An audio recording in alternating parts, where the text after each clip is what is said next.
Welcome back to Savannah by Night, our Vampire the Masquerade game here on Nights of Silver Moon. It is, of course, not our only game, as we do have the Age of Innovation on Thursdays, where they are also dealing with the occasional vampire problem. The main difference between the two games at the moment, however, is that all our player characters are vampires and they are antagonizing to themselves. And not one person dissented. That shows the Is truth that a of it all. difference? Eh, eh. Their one vampire is the antagonist to a bunch of player Okay, got characters. it. So you can tune in to that and see how all of our past mistakes across a campaign or 12 has added up in this current industrious age. Don't worry about it. I'm sure it's fine. We also have twin companies or twin company every few weeks. When's your next one, Martel? I believe, Graham, it is on the 22nd. That's Twin Companies, our Star Wars game, our Friday Star Wars game here at Knights of Silver Moon. Um, last game was a lot of role playing and a lot of angst. It was lovely. Finally got into the we met Alcura's parents officially. That was a lot of fun. Aaron's introduced a whole bunch of NPCs who were acting very shady for some reason.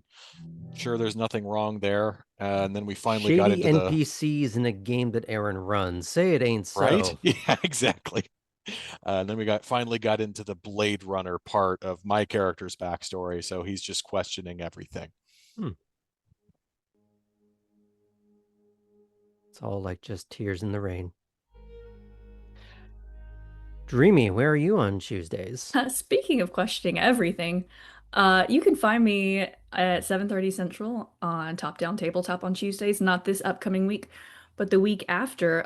My character just had some real big revelations. She's probably a magical science experiment. None of her parents are probably her parents.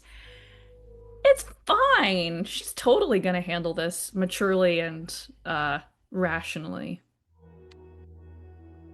So now she's a WMD with an existential crisis. Great. That's good for everyone. And instead of figuring out our feelings, we got sent into tunnels deep under the city to clear out whatever's been lurking.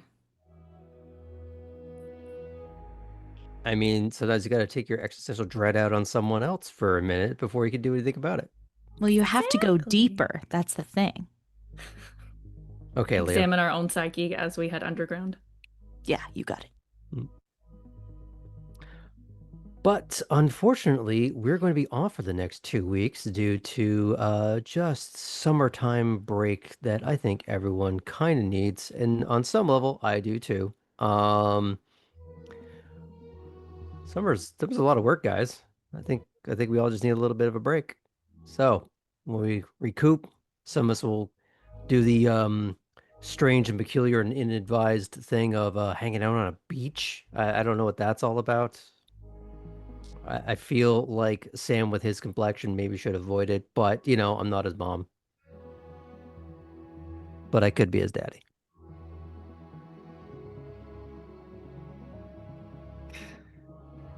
You look like you want to say something to that. I did, and then I changed my mind. It's fine. No. We commit to our bullshit here. Share with the class. I was just gonna be like, I usually get 2 layers of sunscreen slathered on me. So if you want to assist Daddy, Is one of them a tarp or? I was going with a moo. One of them is a huge sun hat that was given to me by Elena's father. Remember, no one here is a vampire. We're just all from New England. It's fine. All right. And with that delightful little note, let's tell a vampire story, shall we?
Last time on Savannah by Night.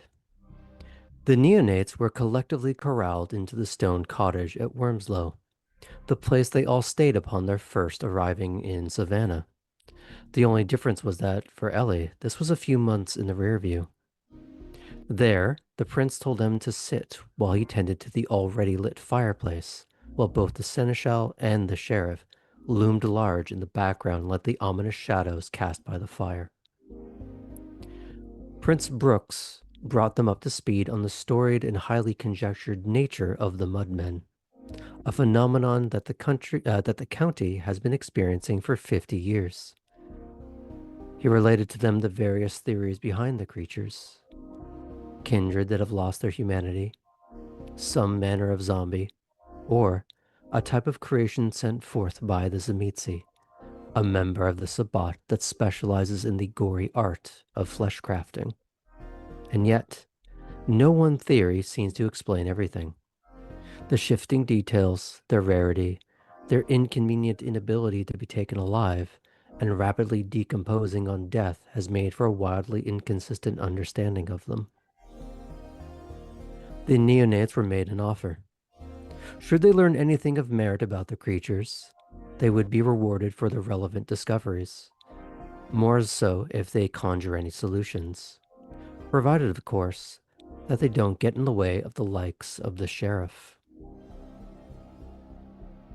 The new night began with Kate meeting up for a date with a Kine named Barry, someone that she discovered at one of the neighborhood bars several nights prior and hit it off with. Wanting to find out if this was more than simply another prospective member of her herd, she allowed at least some of her typical Ventru guard down, revealing some of her stresses and anxieties. In other words, allowing herself to be more vulnerable and judging him by his reaction.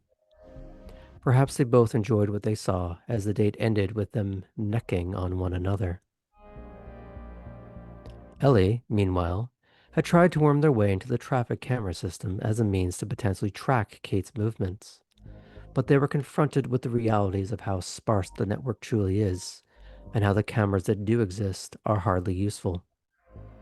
That the true scope of surveillance would likely arise from hijacking various independent cameras from homes and private businesses. Though, this would be... I'm very sorry, folks. This would be extremely intensely involved, tedious, and time-consuming to engage in.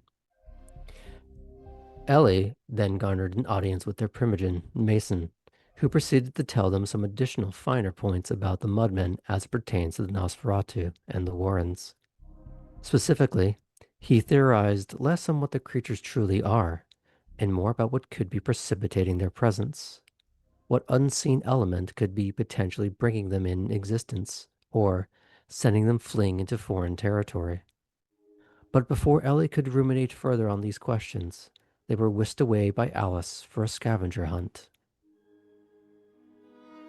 The strange yet beautiful hibiscus flower under Poppy's pillow seemingly activated a sense memory within her dreams. The rich, cloying smell of butter and syrup as a pleasant moment from the past overtook her, but, like all good things, gone far too soon. She ran into Nico on her way out of the house, as he was preparing for a plurality of dates. While he did drop a little bit about the Mudmen that was the current trend of conversation, the real headline she walked away with was the realization that the man in Clarice's photos and sketches wasn't just her deceased lover, but the former sheriff of Savannah that, in the grand scheme of a kindred lifetime, was killed fairly recently. Cora awoke to a smattering of texts, some from back home as she enjoyed the rare overlap with Heinrich's sleep and work schedule. Poppy inviting her out with the intent of feeding as a duo on unsuspecting clubgoers. Grace, the whip of Clan Malkavian, directing her to Wormslow as her first and foremost important interaction for the evening. But as she began to head out for that meeting, the underlying hunger brought itself to the forefront of her mind, as though some feral beast pawed and clawed at the inside of her ribs, aching to be fed. A reminder that, No matter what, she would need to sate her hunger, and soon. Artem opted for a more peaceful form of hunting as he coaxed a deer into approaching him with the promise of food. The interaction proved symbiotic as he managed to lure it close enough, fed it, and then fed upon it. But as he was taught, only enough to get by without hurting the animal. His needs dealt with, Artem then went to find Chris, knowing that it's been a rough go the last several nights for her. He promised a bribe that should she help him with working on the house that night, he would take her anywhere she would want to go, on top of making sure she would get to meet up with the other gals later in the evening. The nature of the bribe was mundane, but somehow far more terrifying for Artem than being face to face with the Mudman, as Chris could ask if they could set up a movie night at Wormslow, requiring him to call the keeper of Elysium.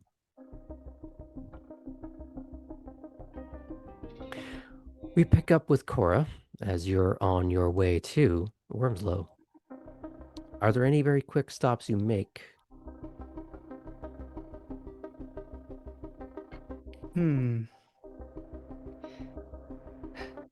Goodness gracious. I didn't expect for you to give me so many options. Keep in mind you have a very pressing appointment. I do. Yes. Let's go straight there then. Okay. Do you try to stop to feed first, or do you go straight there? Since I'm supposed to have a feeding buddy in Poppy tonight, I think that I will save my appetite for later. I am going to look down at my dash and notice my fuel gauge starting to get lower and lower. Do you know, Mudmen aside, I am going to still need to find a way to earn some money. As these thoughts begin to creep into your mind, you reach the gates of Wormslow. Julius is present, greets you. Hey, good evening, Julius. Ms. Violante, anything to declare? Nothing tonight. Takes a look. Very well. Enjoy your evening. You too. And he gets the gate moving. And you roll on through, trundle down the pathway as you so often do. For a moment. Admire the treetops. For that moment when you are looking at the treetops, like your first night, there is this rolling wave of spring, winter, summer, rapid decay of leaves during fall, the subtle and then powerful gusts of when hurricanes have hit. But like so often, gone in a flash, as if, did it ever really happen at all? And you're already at the parking lot.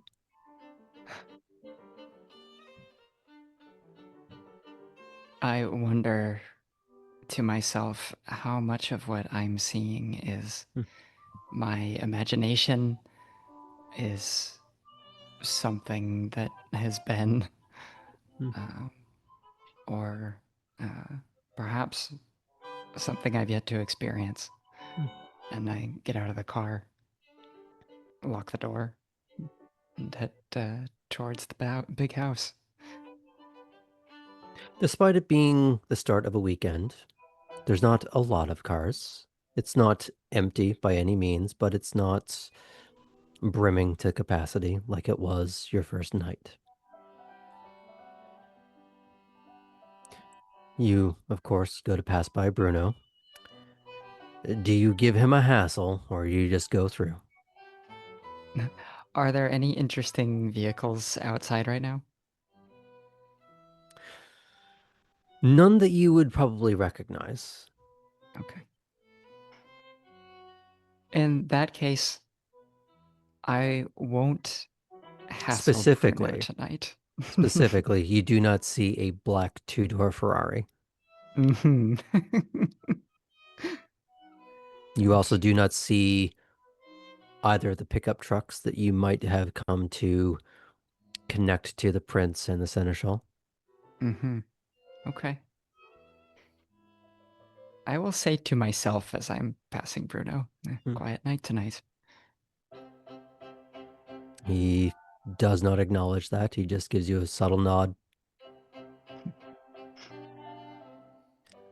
As you enter in and start walking around, that sparse nature makes it fairly easy for the keeper to realize that someone has entered. As Atherton walks up in his well-cut, very pale linen suit. Ah, Miss Violante, so good to see you. Mr. Atherton, it's good to see you too. Is there anything I can help you with? I'm here to meet Grace tonight, actually. Have you seen her? Oh, yes, I believe Miss Holloway is upstairs waiting for you. Fantastic. Before I get to that, do you know, is there any sort of small things that Bruno likes? I feel like I gave him a really hard time for the first week that I was here, and, maybe I could get a little gift for him or something. Oh, well, that is most considerate. Tell you what, I'll have a think on that, and I'll send you a message if something comes to mind. Thank you so much. Well, I'll see you in a little bit then. Of course, yes. So I hope none of the other guests tonight cause any crazy disruptions. That would make things certainly less boring, but I do like to keep things orderly. So you're telling me there's a part of you that is intrigued by the possibility of variety. My things, my occupation is to keep things civil, yet entertaining. It is a very difficult needle to thread some nights. uh, yes, very much so. I'll see you later, Mr. Atherton. And he strides off confidently. Now the question is, do you proceed apace or do you linger in each little step like you're dreading this? um, Hmm. I've done nothing wrong. So I'm going to, straighten my shoulders. We'll treat it like the old days. Like I'm going to hand a file over to one of the bosses, and just keep it professional. I remember from last time she didn't like my jokes.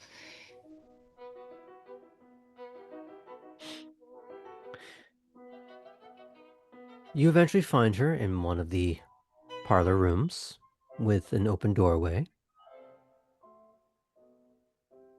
She's sitting on the couch, her back against the wall, facing the door, legs crossed, as she is wearing this sleeveless capelet suit.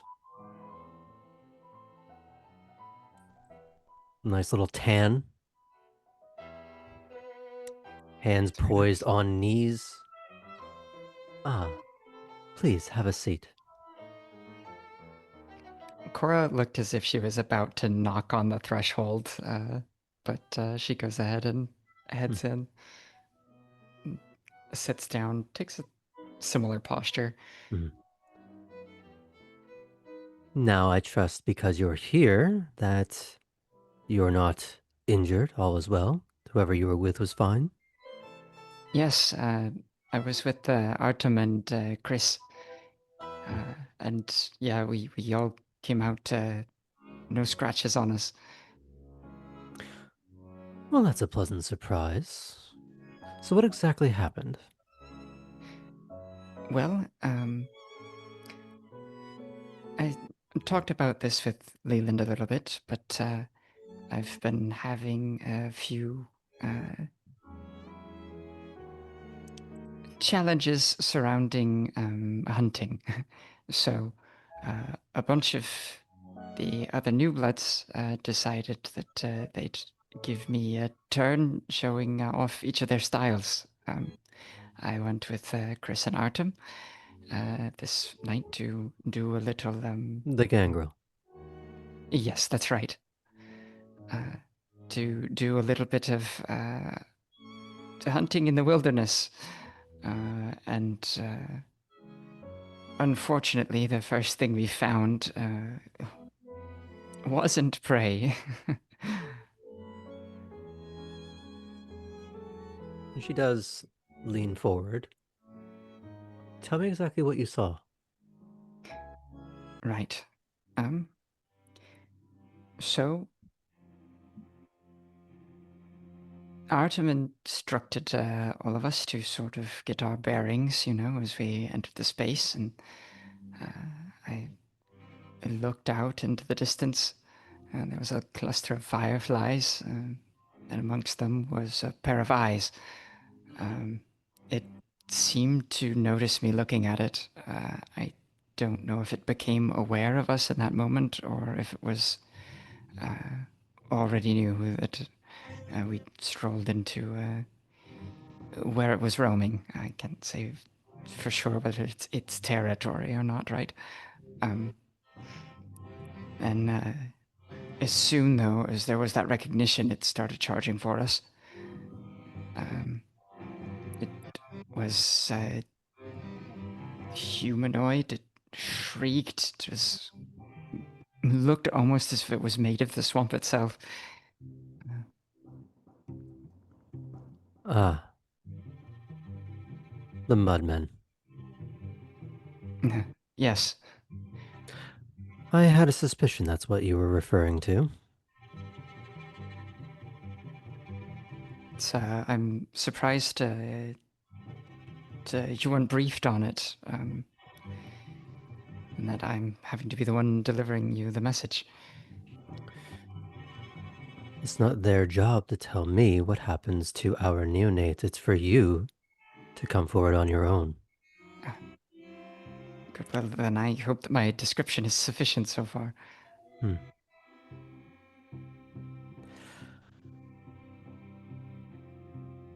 I understand the nature of the situation being that the time that it took place, the debriefing, that I wasn't the first call you made. That's right. But at least I didn't have to hunt you down. You came to me.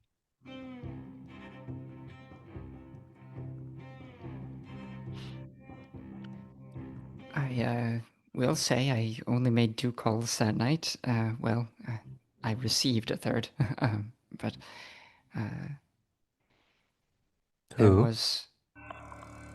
Okay, so first off, I called the sheriff, and that was for all of us. And then a second, as things were sort of starting to settle down, heard from Kate Fulton. I like to consider her a friend, at least I hope. And after that, it was you.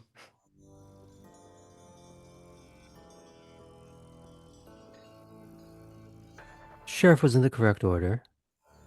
By the time he got to me, however, I should have been higher in that list. Yes, I understand. I won't make any excuses for it. It's out of my element in that situation.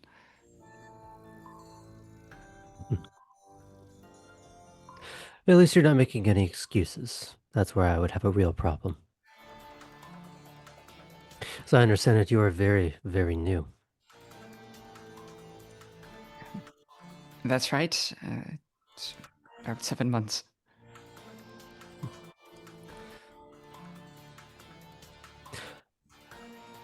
How's your wallet? light. I didn't come here with much. Idea was, for me to sort of learn how to do things on my own. So, I won't preclude you from doing other jobs, however. You still owe me. yes, I have to say, the apartment that you had Lewis find for me, it's very nice. It's good to have my own space. It's in a good place in the city. It doesn't do to have one of us roaming the streets. So here is, as we discussed, I need you to pick up a few things later in the evening and to bring it to Leland. Of course, perfect. I'll have an exact time for you later on. You have some free time between now and then, but regardless of what it is that you are doing at the time, you will drop it and do as you are needed to. Yeah, yes. I remember the terms. Is there anything that I should know about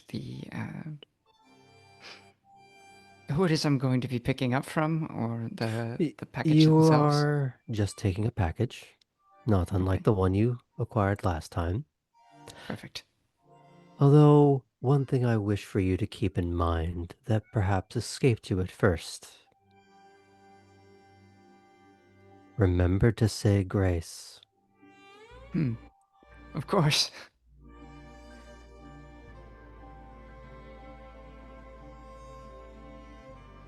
Is there anything else? Oh, actually, yes. Now that you mention it, that dangerous encounter got me thinking that I might need to make sure that I'm prepared to defend myself. I was able to use a road flare, but if I hadn't had the You do gangrel see an with me, eyebrow go very high for a moment.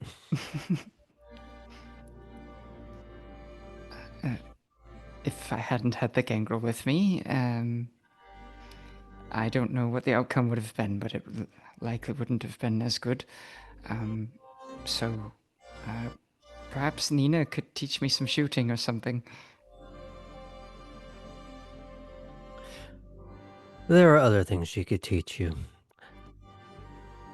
For instance, how capable are you with our clan discipline?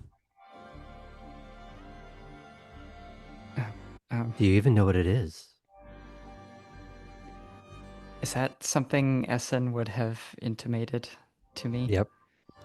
All right. Sure. Doesn't have a very polite name, but it's known by most as dementation. And can you utilize it? I haven't seen it manifest in myself yet. It may be there, but no. It is an inescapable blight, or our greatest merit. Depends how you use it. Depends how much you let it use you. Well, I suppose if I'm going to be confronted with it sooner or later, having an understanding of how to control it and not the other way around would be useful. Do you have Nina's number? No, it If doesn't look not, like I do. she will take out her phone and she's going to send you the number as a sent contact.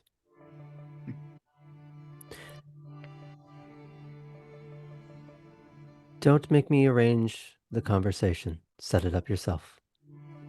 I can definitely do that.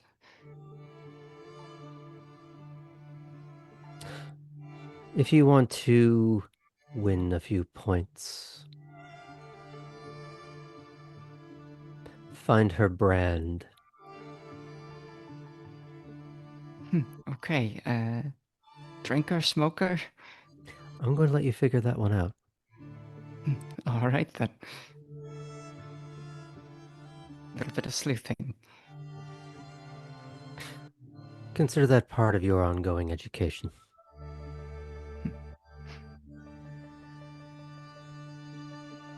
Now, I have other meetings to attend to. Is there anything else before I leave? Of course, I don't want to keep you long. These mudmen, there seems to be a lot of mystery surrounding them. Do you have any broad theories?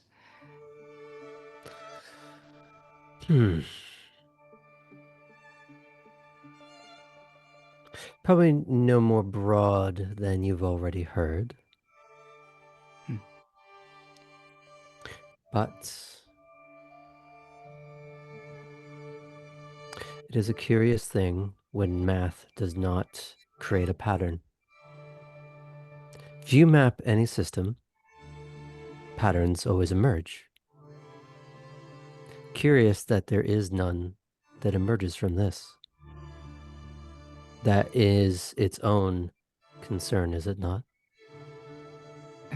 It is. When she talks about patterns, I think about the red strands and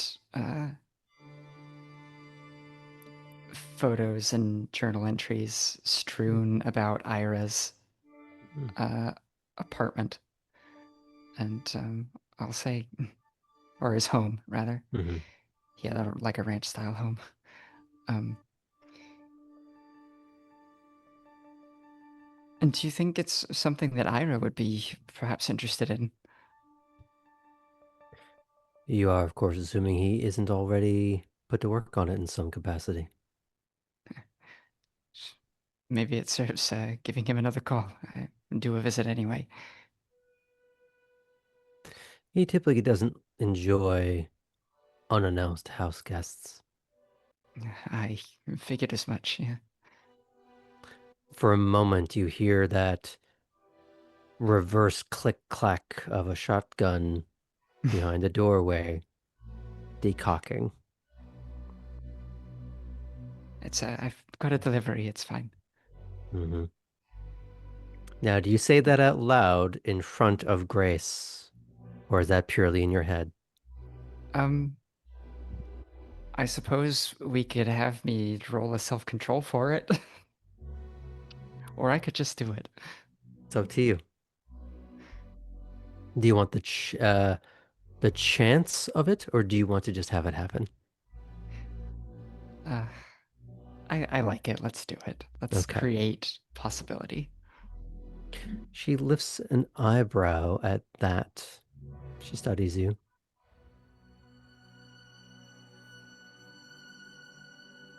Where were you? I was at Iris. Ah. Does this happen often? Yes, actually. Initially, when I got here, it was very intense. Then it seems to have settled a little, and now I'm getting little bursts. Usually a few times a day.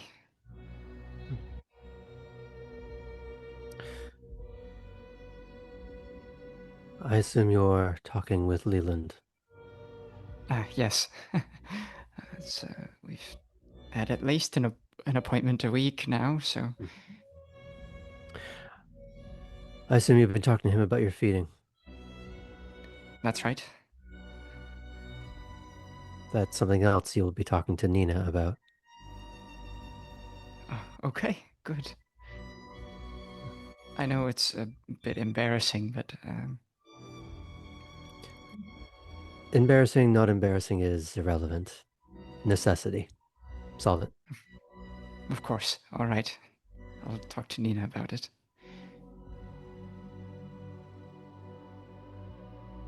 Good evening, Miss Violante.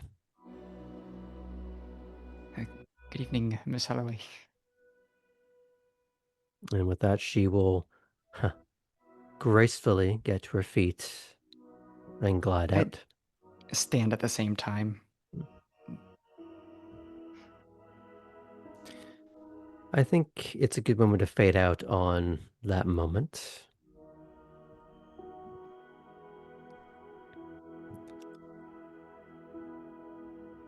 Poppy. Yes. As I understand it, you wanted to head to Wormslow for a couple of reasons. Yes. One was to simply meet up with Cora eventually. The other was to see who else was milling around. Mm-hmm. And also something that Martel reminded me off camera is that I ordered a bunch of stuff online for him. So as she's on her way, she'll check obviously if any of those boxes have come yet. Um yeah. I know that was only I think 2 nights ago that she ordered all of that stuff, but Where did you get it from?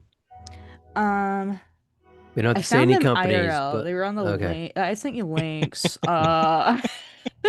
I maybe went a little overboard. I think a lot of them were Etsy. Okay. Yeah. So they could, be coming from So if we were to anywhere. do this by the scope that we play this game, this won't be here for another 3 years. Yeah, that's So true. So true. we're gonna go with you had it sent to the shop, not the house. Great. Okay. So you could have picked that up. Now you're gonna tell me if everything arrived or just some things. Let's see. The things that I But you ordered. don't have to do it right now. If you run Yeah. into Artem, you can tell him Okay, great. what's there. I mean, none of it was too big or crazy, so I feel like it would be there. Things that you can keep stored in the car for a little while, and nothing concerning you need to declare as you are passing by Julius. Mhm. Now, do you give him a hard time, or you're just very smiley and I'll shoot him a wink and say, "You look very nice tonight, sir." that actually narrows his eyes just a little bit more. Mm-hmm. Miss Stewart, correct? Yes. Is there anything you'd like to declare? No, I don't really have anything. Except for a really No. cute dress. Very excited about it. Mm-hmm. And she'll show off her like green polka dotted little dress. So she's trying to sort of do a little twirl, but she's in her car seat. Yeah, she just kind of like. He looks to one of the other guys who just sort of gives a wordless shrug. Well, have yourself a good evening, Miss Stewart. I will. You too. See you soon. Now, as you get down the road and you find a place to park, of which the parking spaces are wide open, you could park right next to Cora's car that I'm assuming you recognize by this point. Yeah, she will. Mm-hmm. There are other cars that maybe look slightly familiar, but you wouldn't necessarily know a face to it. Got it. I would say you'd be one of the people who'd be probably cataloging these things in your head just a little bit more than the others. Mm-hmm. But in terms of being able to put faces to them, you're not really sure. Got it. But as you head in, there's Bruno. Do you give him a hassle or you just go? Oh, I'll say hello. I'll just be like, "Lovely evening, Bruno. Good to see you." You as well, Miss Stewart. She'll smile and walk in. As you are walking about, is there anyone in particular you're looking for? Or other than Cora, of course? I think she's still trying to shake off the Mudman incident. Mudman, only one. And has decided, like, on the way, she was like pep talking herself, like, I'm just going to treat this as a fresh night. This is, I don't need to worry about this right now. Let's just have a good night out with Cora and then a drag show. Like, it's going to be fine. It's that kind of like pep talk you give yourself when you are out of your depth. And so she's going to. Okay. I had a thought. Uh-huh. You're mid pep talk, giving yourself the Piccolo, I can do this, I am great speech. Yes. You do see Atherton about to approach. He's opening his mouth to say hello, and then midway up the stairs of the lobby, you see Lord Laveau, your Primogen. Oh, there's Poppy. Would you be a dear and join me? Of course. Nice to see you, Atherton. And she'll kind of scurry away gracefully. Gracefully. She holds the excess of her navy blue gown in one hand as she glides the other hand along the banister. Just giving this, well, because it's the Toreador, scads of back, as it is a low-cut back gown.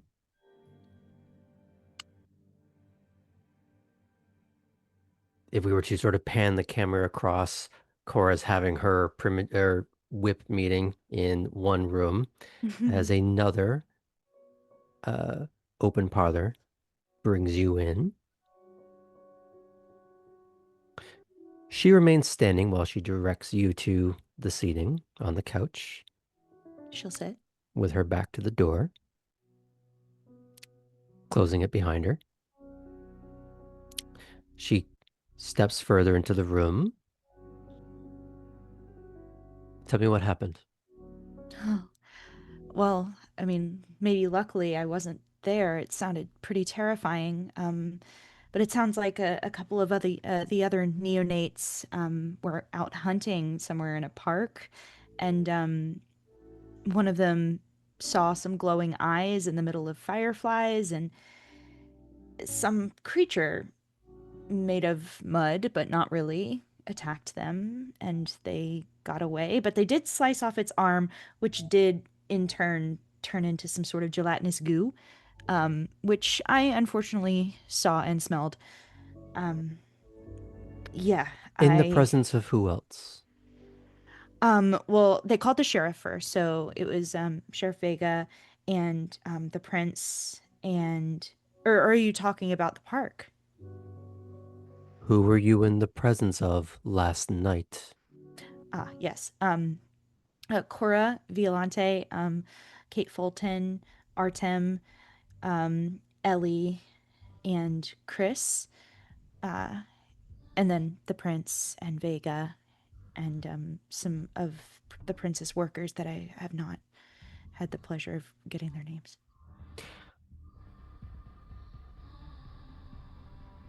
You should have called me. You should have called Madison. I'm so sorry. I wasn't there, so I didn't really know what the protocol would be. I should Being know when one of mine are being pulled into a meeting with the prince, the seneschal, the sheriff. okay. I should be Thank you. finding that out from you. Okay. I'm sorry about that. I'd never been in that kind of situation. What situations have you been in? Nothing that would require that kind of I don't know, interrogation. That's not my style. The smile does not reach her eyes.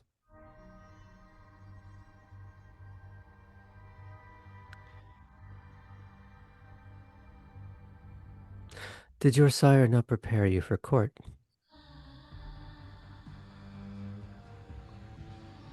Poppy takes a moment because in some ways, yes, in most ways, no. She says, sort of. Meaning what? Meaning that I served a very specific role for him. And what role was that?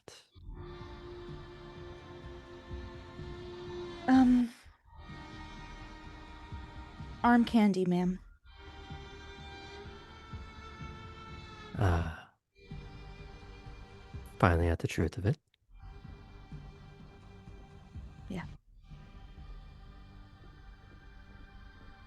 So you were unprepared for how things are supposed to work. Who I to suppose. call, when and where, and why. We're He not as structured as the Ventru or the Tremere,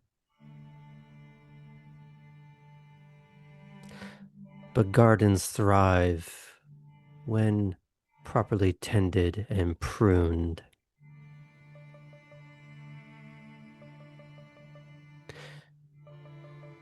You already have a hard time being a poppy lost among the thorns in the rose garden.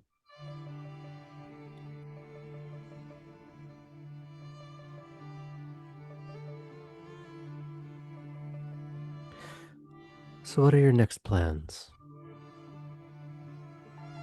for this evening?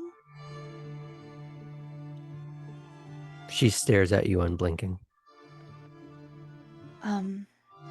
I was going to help a fellow neonate who's having some troubles with learning how to feed and how to take care of themselves. Since I didn't get much tutelage, I would like to share what I do know, ma'am. And are you a liability when it comes to feeding? No.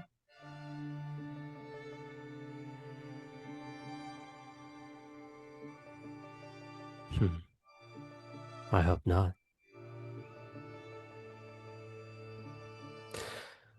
Is there anything else you wish to bring to my attention that I should already know about? Not that I know of. But again, in the future, I will give you a call in Madison. Yes, you will. These mudmen,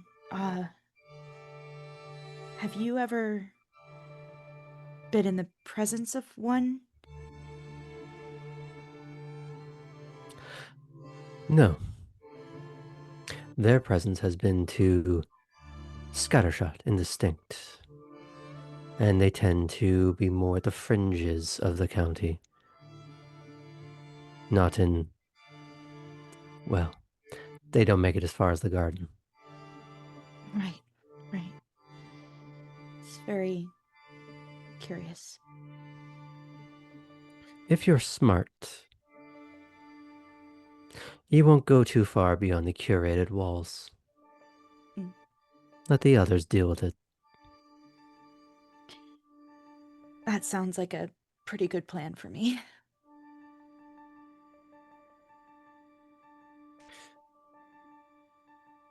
Grow beyond being arm candy before go tangle with the beasts that lurk beyond. I will.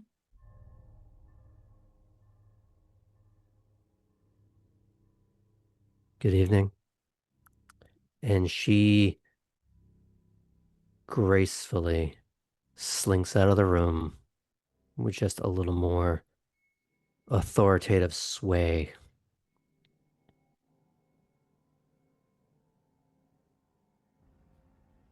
Pep Talk Part 2 begins. And Poppy just kind of sticks her fingernails into her palms. And it's like, Penelope, get your shit together. So just a quick thing out of character. Mm-hmm. You weren't prepared for that scene at all, I'm imagining. Are you okay? Are we all No. good? Yeah. No, it makes so much sense. Mm. So much sense. Because Poppy is not prepared for that kind of thing. She was so nomadic. Like, she doesn't know what it is to be in one place in a court. Mm. So yeah, this is very cool. Okay. Oh, So she's so scary. is it okay if we fade out on that a little bit? Of course. Okay. We will presume that you two began to walk through Elysium. You will meet into each other eventually, but I just want to check in with one of our other players first. Speaking of which,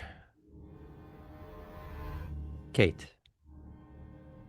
between Whips and Primogen, your schedule isn't that much different tonight.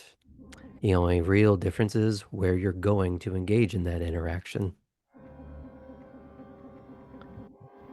You were told to head to the Westin Savannah on Hutchinson Island, which isn't that different from where you would be going when you are working at Veritas.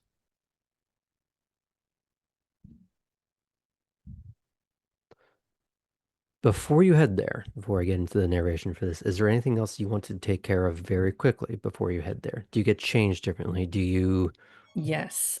So in this is gonna be a night of swapping different pieces and making different pieces work for different events. So between Barry at Starland Yard and going to the Westin, Kate will swap. She's gonna keep the linen pants on, swap the top for a black silk button up and the boots for her heels. Mhm. Okay. But no other errands on the way? Just Nope, I'm fed. I have an appointment to make. okay. As you once again cross over the clean, crisp design of the Talmadge Memorial Bridge. Oop, did I lose somebody there?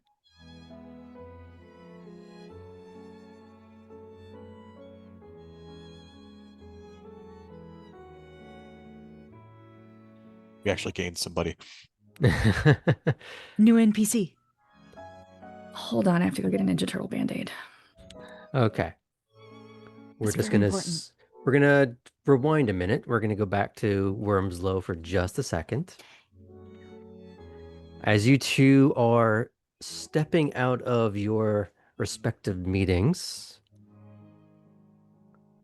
one perhaps a little more head held high, the other one maybe not so much, but still bright and vibrant in terms of the polka dot dress that she is wearing. You do see each other in the upper portion of Elysium. Hello. Puppy. Are you still down to go out? I'm absolutely. Are you? Is everything okay? I require it greatly now. I'll tell you about it on the way. Okay, sounds great. We're going to have a great time. We're going to salvage this night. Oh Uh no, is it's fine. I'm good. Check out the boots. Aren't they fun? And she like Okay, shows off her like big black platform boots. I was gonna say you're dressed to kill as always. It's fantastic. Thank you. Well, we won't be killing. Just a little sip sip. Okay, Right, of great. I'm course. so glad. I'm so glad you're still down. I was so hoping you would be. Yeah. Oh, I do have a little something that may come up later. So we can ride together, but I may have to take the car. Yeah, that's fine. Suddenly, if that's okay. Suddenly. Yes. That's exciting. Yeah. Are Just you on call? I am. I'm a courier. Oh, very cool. Very cool. Okay, that's totally fine. I won't be offended. Okay. Fantastic. Okay. And as you two head out, we can fade out on, I'm assuming, getting into one car. Okay. I'm assuming that's going to be Cora since courier. Yes. Yes. Okay. We fade back in on another drive. Take two.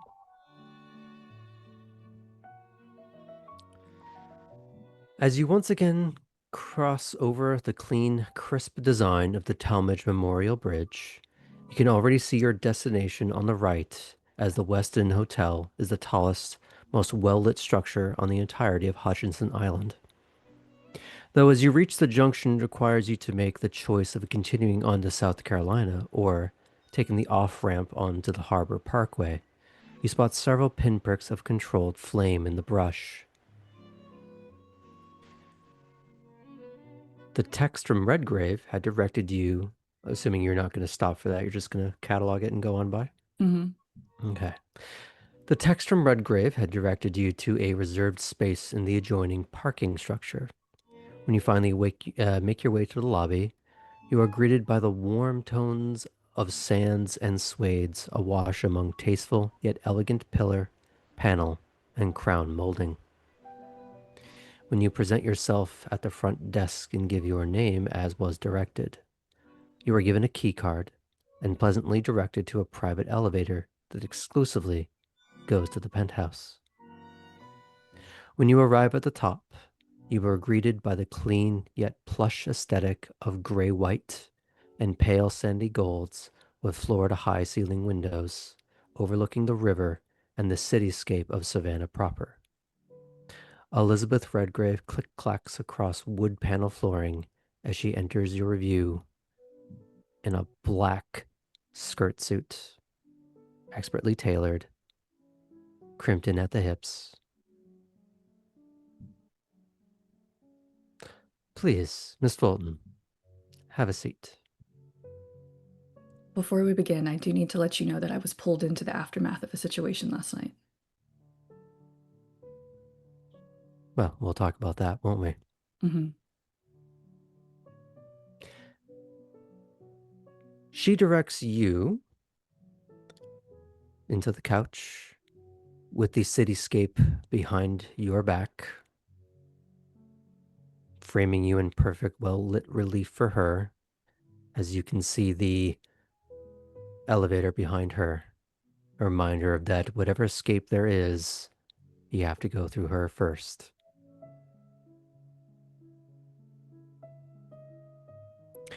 So, tell me about the situation. How free are we to speak up here? Expressly. I was pulled into a meeting with Prince Brooks, Mr. Burles, Sheriff Vega. A few of the other neonates ran into one of the mudmen last night.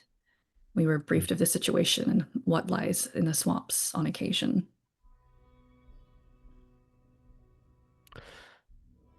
Were you involved in the situation or merely briefed? Merely briefed. What precipitated you being briefed? Communication that evening with Artem, Chris, and Cora. So they were the parties that encountered it, and they were communicating to you? Mm-hmm. What was communicated? No details were shared over the phone. What was shared? I remember specifically. They'd had an interesting evening, that they were headed back to the big house. I'm assuming that we were communicated with was shared to Mr. Burles because he pulled myself. I don't remember Poppy's last name. And Ellie. Stewart. That's right. We just said it. Miss Stewart and Ellie to the stone cottage with the other three. Which one is Ellie? The Nosferatu. Not the one that arrived the same evening as me, but the one who's been around. Ah, I see.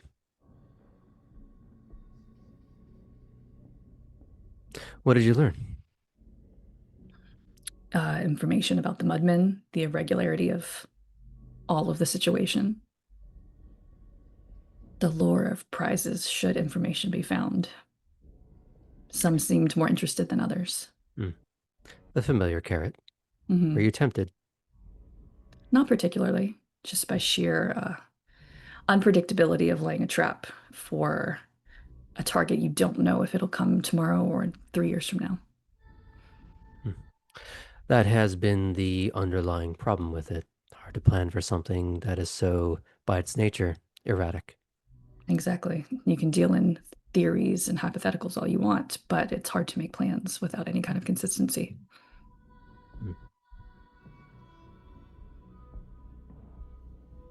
Do you plan to pursue this at all, or? Not at the moment. The last one was seen 3 years ago, so seeing one now, at least to me, tends to put the next likely situation quite a bit of time from now. Well, that's where the irregularity and erratic quality comes in. There could be another one next week, a cluster next month, and then nothing for 5. But enough of the local lore. That's not what you're here for tonight, is it? No. I do have some questions for you, and that I need to understand about you if you're going to work more directly for me. Nominally, all neonates of Clan Ventru work for myself and, naturally, expressly, Mr. Halsey. Mm-hmm. Beyond that, the prince himself. But we do have a chain of command. While you are expected to acquiesce to our directives, it's different when you want to be directly in my employ. However, this is provisional. You may wish to find your fortune somewhere else amongst our ranks. I understand you've already been through a few of us. Mm-hmm. How did that go? Educational, if not where I wanted to land. What was missing? The lure of power with Lash was intriguing, though I know I didn't see half of what she really gets up to. Innsbruck was difficult, though there was a strange beauty in the service he provides. I see you caught him on a good night then. Yes, that's what I've heard. You understand that the nature of hotels, you will still have to be in contact with him from time to time. More people die in hotels than most would realize. Mm-hmm.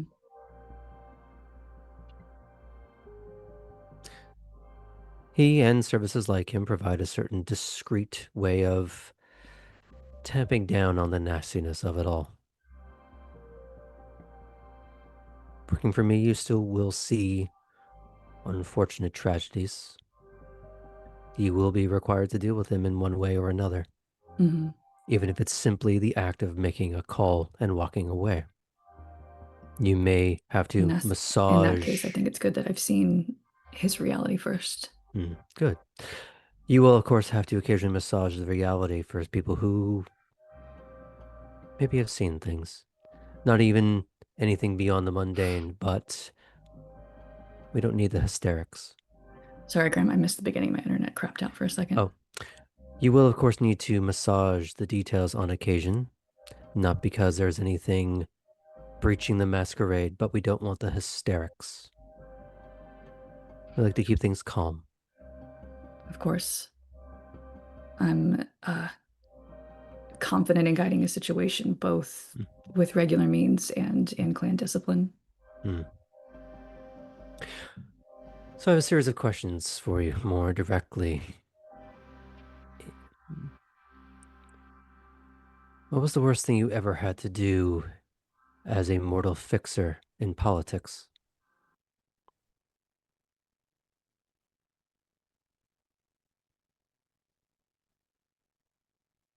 You should have sent me these questions early.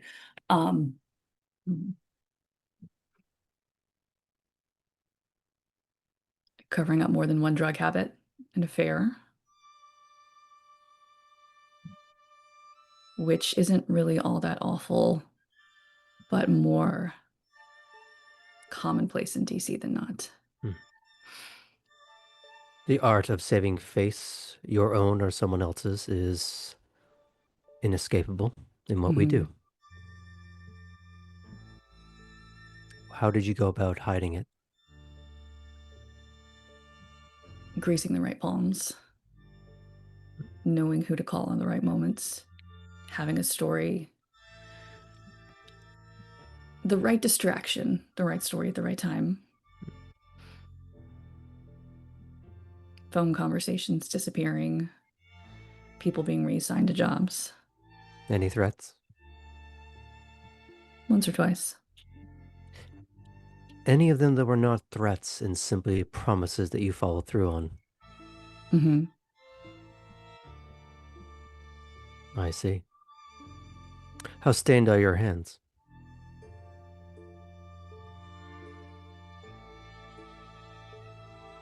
Oh, gosh.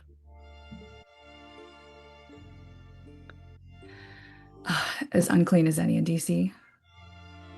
Nobody there is unstained.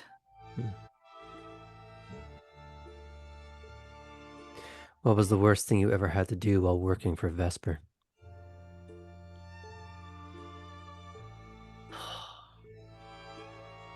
With Normally, out of character, I want to say Uh-huh. this. Normally, I would send questions like this out of character ahead of time so you can think about it. The point was to put you Just keep on me the spot.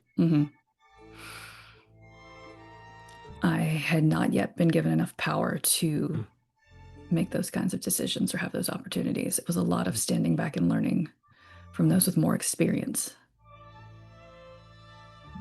Good answer. Was witnessing the necessary choices of those who had more power, more years under their belts. A chance to learn that choices are never easy. You have to live with whatever you make. What's the worst thing you're willing to do?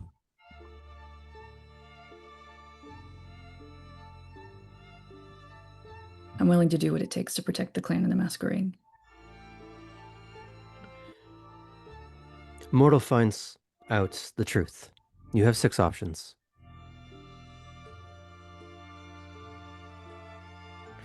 You could do nothing and hope that that never gets back to you. You could lie, gaslight, play with them until they do not know reality from truth. You could use your capacity for dominate, assuming you are sufficiently capable. You could ghoul, blood bond, embrace. Do you know what the 7th one is?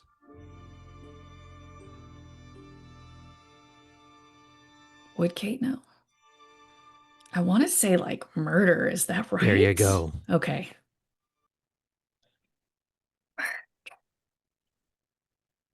It's death.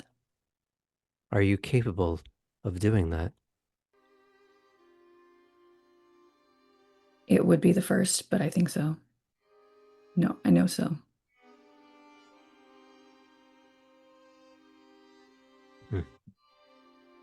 We may have to test that resolve.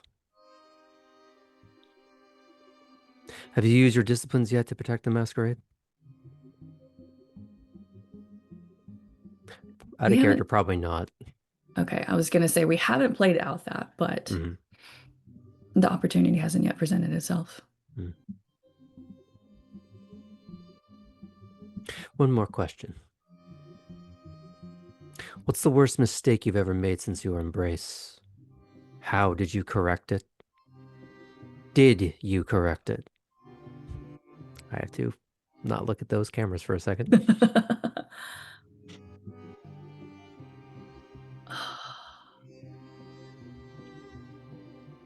This is me speaking above table. If we go with what you and I covered in... You can make something up if you would like. Okay.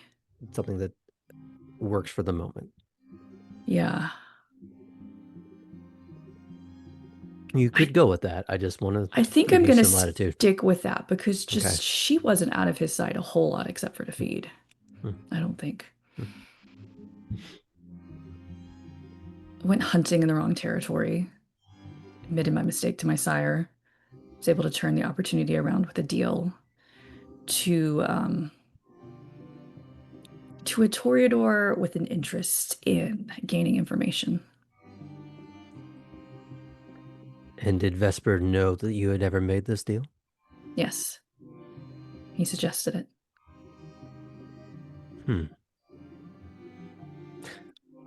Did you make use of it? I did. Did it yield results? It did. The Toreador got information he thought was worth getting. Wasn't necessarily as much as he thought he was getting. And we weren't beholden to him. Mistakes will happen due to the sheer nature of your age. However, they are much less tolerated in our clan. If you can find ways to spin it, good. If you can't, you need to tell myself or Halsey. The more you drag your heels, more you try to hide it, the worse it will get. Both for you and for correcting it.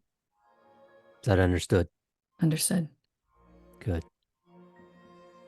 So if you want to work for me, I have a directive for you to cut your teeth on.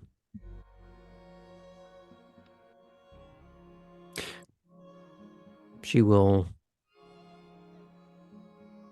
stand and bid you not up to the cityscape window, but to the window on a different wall that overlooks the bridge as it heads into South Carolina. And you can see those little tiny pinpricks of light that from here you wouldn't realize were there without knowing that they already were. So slight, so small, so faint, that they could also merely be mistaken for little caustic glints in the glass from the other lights in the room. What do you know about that? That firelight. Hmm. I saw it on the drive-in. But otherwise, I don't know. We have many ways of being aware of when someone is heading into town. We have those in the ports. We have those who have people in the airport, train station. We have the likes of Maplethorpe scouring the marshes. Halsey and Veritas has eyes and ears all over town. With the hospitality industry, we have even more.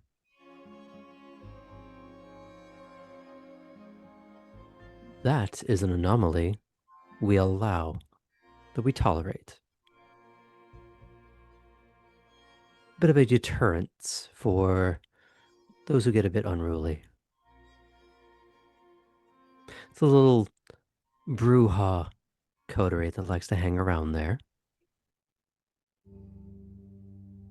Sometimes they like to wander down here when they're getting a bit bored. They always get sent away. Sometimes I send Rook or one of my other attachés to remind them of the parameters of our relationship. We tolerate them because they help keep out other riffraff.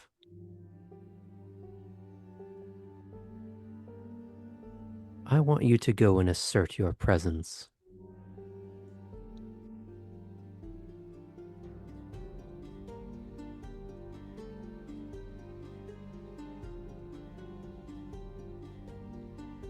Get to know them and remind them of this particular relationship. I wish for you to interpret that as you will. All right.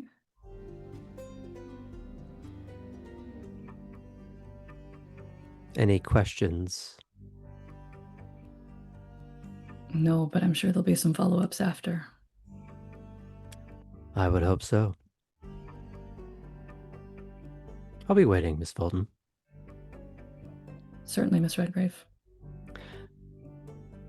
Now, I don't know if you're capable of it, but try not to kill them.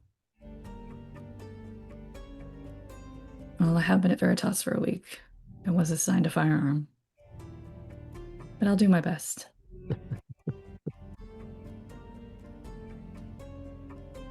I'll leave it at your discretion.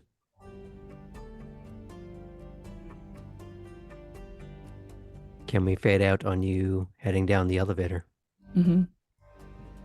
Okay.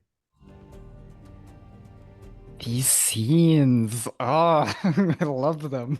Y'all, we're young. Just nothing but children's. We're babies. Just little babies. That's not what we talked about, Graham. Keeping me on my toes. Something you need to understand about the storyteller.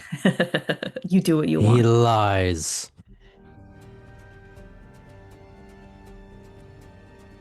Ellie. Last we saw you, you were being emotionally terrorized by a prepubescent immortal Nosferatu. Yeah, you three thought you had the scariest scene ever.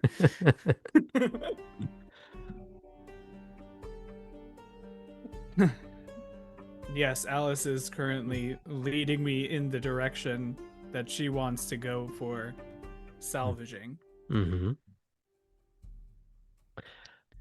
Alice begins to lead Ellie through the many myriad tunnels and passageways until they are no longer within the direct confines of the Warrens. But as you begin to ascend up a ladder, you realize this is the tucked away little garage where you last parked your work in progress van. As the cover is removed, that gap in the sheetrock that separates the underworld from the garage, she very chipperly gets to her feet.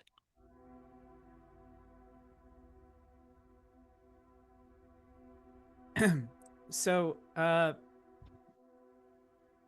guess I got a couple questions here. Are you wanting me to drive you? Drive us. That was yep. Do you know how to change your face?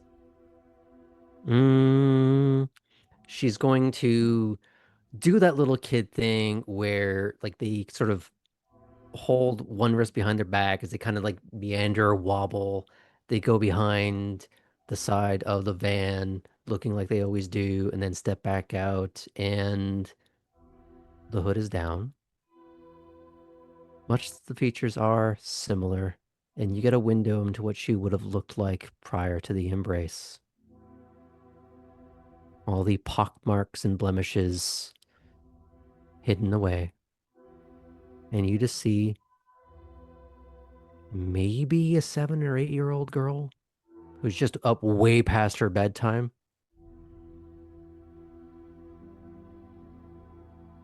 Okay, so this is gonna be a little easier then. Can you do it? Um, Ellie will Ellie will try to remember like we'll try to remember what kind of features they kind of looked like when they had just dropped out of high school, and will kind of like about 18, and will look like that in front of Alice.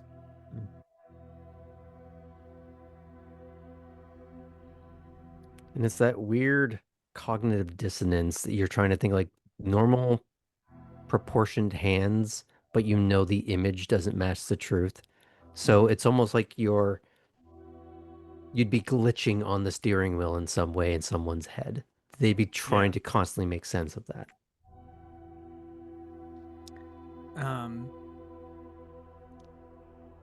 So salvage. Uh-huh. Uh-huh. What were you wanting to salvage?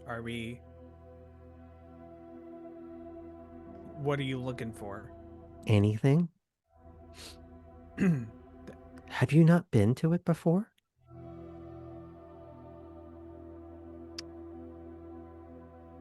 I am guessing not, Alice. Where is it? Um, Great. I'll get in the car. I'll start driving, and you point me to where it is. Okay. And she hops in way too chipperly. There's a little bit of a bounce in the seat, and she's like trying to fumble with the radio. But actually, that's the question. Has Ellie gotten around to fixing the radio, or is it just this ripped out mass of wires? It's a ripped out mass of wires at this point, and this is really She's playing with the concerning me. wires. Good, great. Don't do. Keep playing with the wires, and you're going in the back seat. I'd like to see you try She's just sort of bouncing. Okay. Ellie thinks about whether maybe if of all things that are gonna get Ellie pulled over, it's gonna be have a 7-year-old child in the front seat. But we'll see. Playing with wires. Playing with wires. So Ellie's gonna get the car out and start driving in the direction that Alice gives them. At first, you're not hitting in a direction as much as circles. You start meandering a little bit northwest, but it takes you a while to start even realizing that that's a direction you're heading in. But eventually she does get you on a road and doesn't fuck with you as much. You assume. She's sort of just humming to herself, kind of kicking her legs out a little bit, looking out the window. Do you go on these trips often? I can't drive. Do you go with other people? Yeah. Sometimes Lila takes me, sometimes Fitz. Sometimes Baxter. What made you think of me? Was I option number 6 once no one else was available? I haven't gotten to be in the van yet. Well, it'll look a lot better and not as much of a fire hazard when I've gotten some work done on it. Is there any like carpeting, or is it just like the running boards in the back kind of thing? I don't think Ellie's quite gotten to like really doing anything. So it's like if there is carpeting, it's like really basic, just don't look like it's the underbelly of a car type thing. But it's still just this recovering rusted out wreck. Yes. Okay. I've seen worse. It can get better. Maybe we could find paint cans. We certainly could. Is there a color you're looking for? Pink. I somehow really suspected that already. Do you just look for anything where we're going? Yeah, sometimes I have ideas, but I find things. Art projects? Only when I want to mess with someone. Valid. Any projects for anyone else? That would be telling. That's true. That would be telling. But I find things that we need in the Warrens.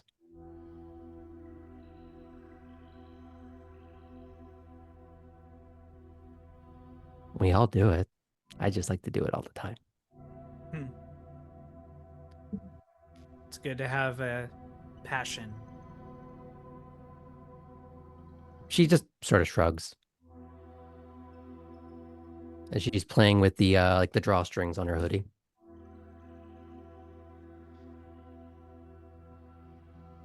When you get out, do you is it usually just for these runs, or do you just get out? What do you mean?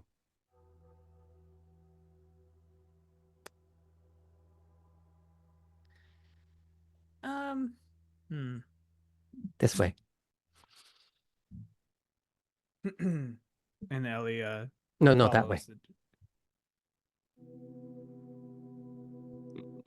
Imagine the van just sort of like wobbles in place as it's trying not to just go full ass over tea kettle for a second. And she just giggles. Mm.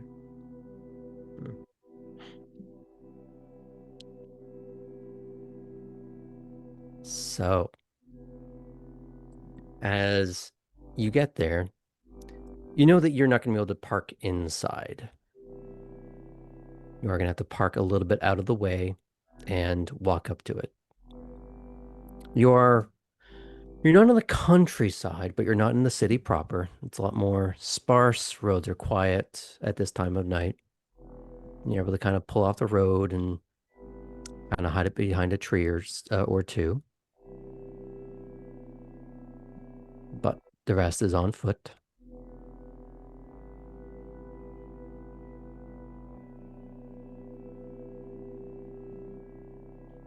Do you follow along as she just animatedly hops out? Ellie closes the door, locks the car. Goes, all right, lead the way.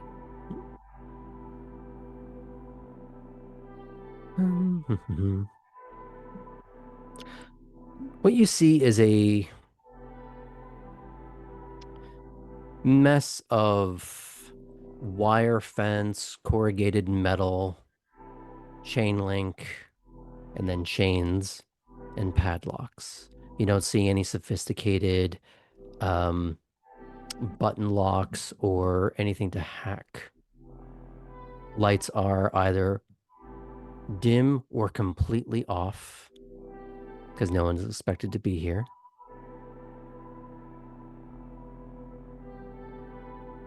But if you want to do any checks for anything that is related to surveillance, or if you have an idea of how you'd like to get in, go ahead. I will go around. I will just do a preliminary check for cameras. Mm-hmm. And then if I don't see any cameras, I'll go ahead and like get out some lock picks and just try to do a little just get one of the padlocks. You do see the facade of cameras. You know where to look for that sort of thing, but you can tell they're either off or broken.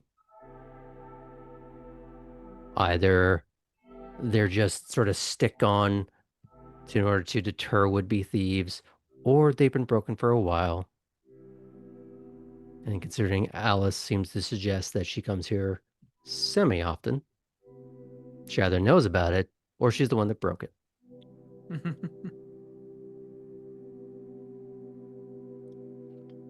As Ellie is like preparing to pick the lock, they'll just turn and go, if you come here so often, you don't happen to have the key, do you? Kinda. I want to see what you do.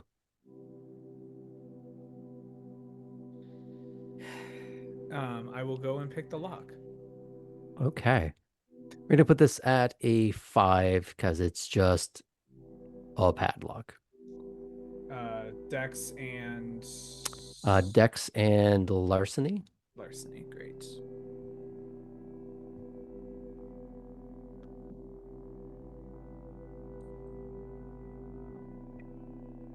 Don't botch in front of the infant. Why did you say anything? I didn't botch, but I had 2 successes that were immediately removed by 2 ones. So it's a fail. Okay. Graham. So you struggle for a moment and it goes nowhere. Either you've been put off by the fact that Alice exists. True. Or maybe you're not as good as you thought you were.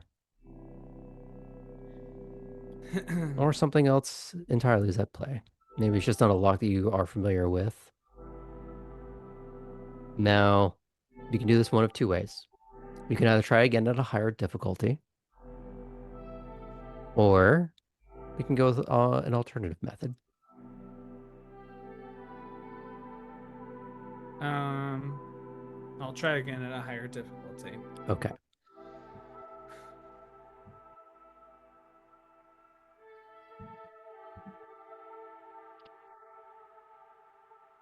She is sort of leaning over, looking at you, looking at what you're doing, and way too close to your personal space. Good. Love that. I don't think that's right. 3 successes.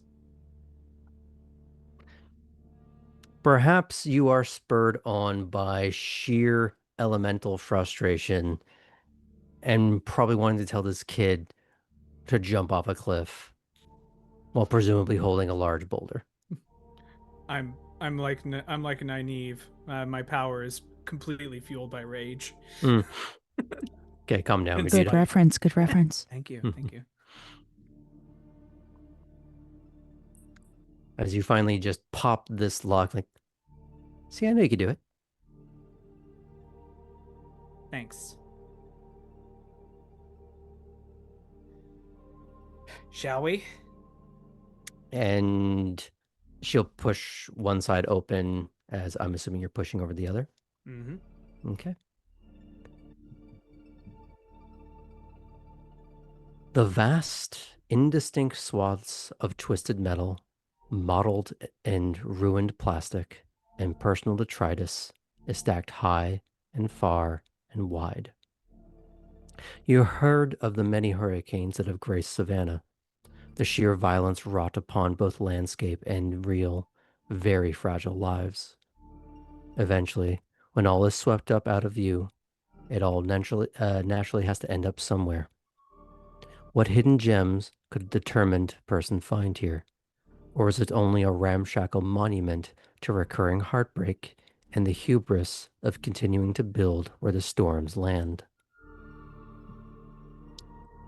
Where would you like to venture through this? What would you like to do? What would you like to find or try? I think based on This the is a playground of potential options. I know that you were looking for Yeah. things for the car. I know you were looking for just random bits and bobs of technology that maybe you could reclaim and repurpose. I would say given the fact that Ellie starts to realize like we're in a scrapyard, Hmm. this might be a good opportunity to start cobbling some stuff. Well, could be cobbling some stuff together for the car. The other thing could be um, looking for some like old receivers that can be repurposed, which kind of by Hmm. itself kind of goes with the car. Like Hmm. something that So can be like used rip to apart like like an old ham radio or yeah, maybe the like type of a thing that can broken intercept police signals. scanner. Yeah, so that can like start interrupting or listening in on different types of like radio signals. Okay. How about you roll? Let's see.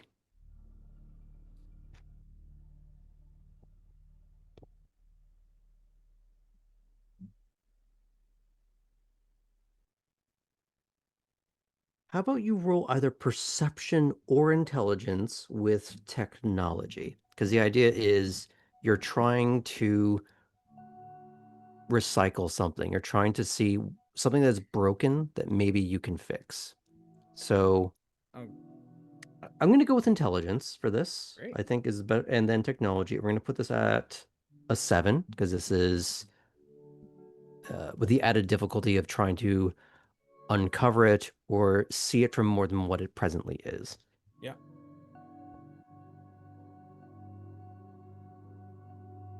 That's a fun roll. I don't think I've ever had anyone roll that before.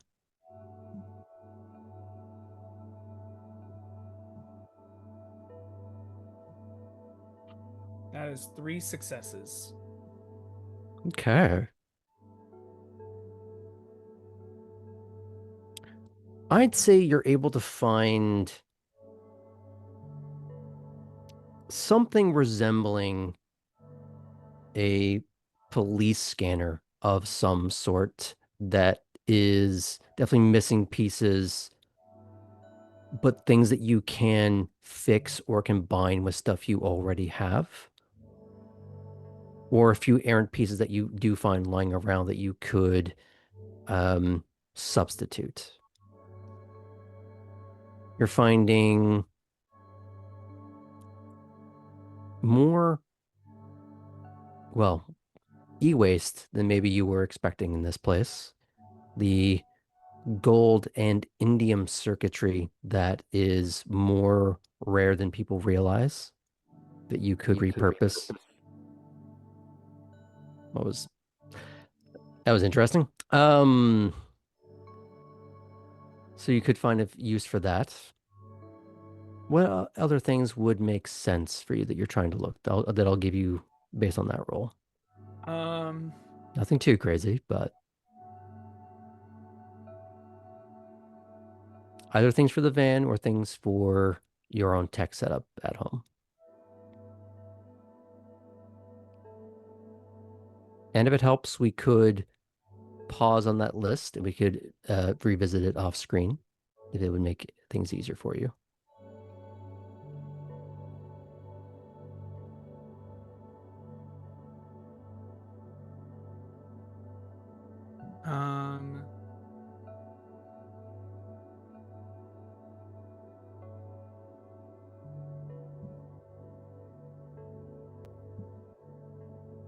Let me see.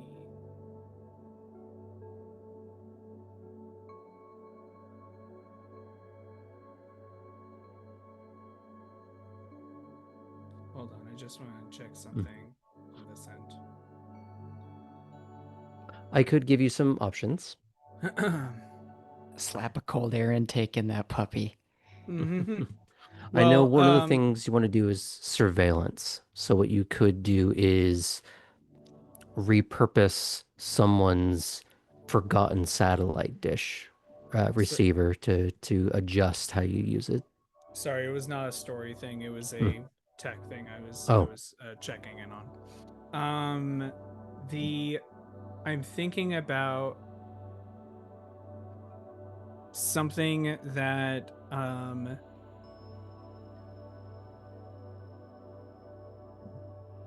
yeah, so the police scanner was kind of the surveillance element I was aiming for on that front.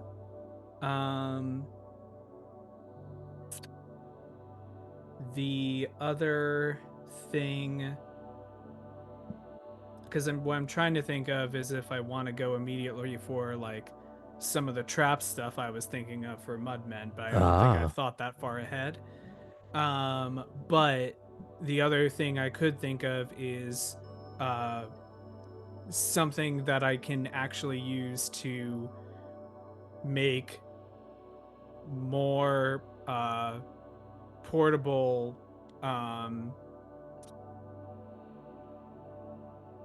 something that can be used.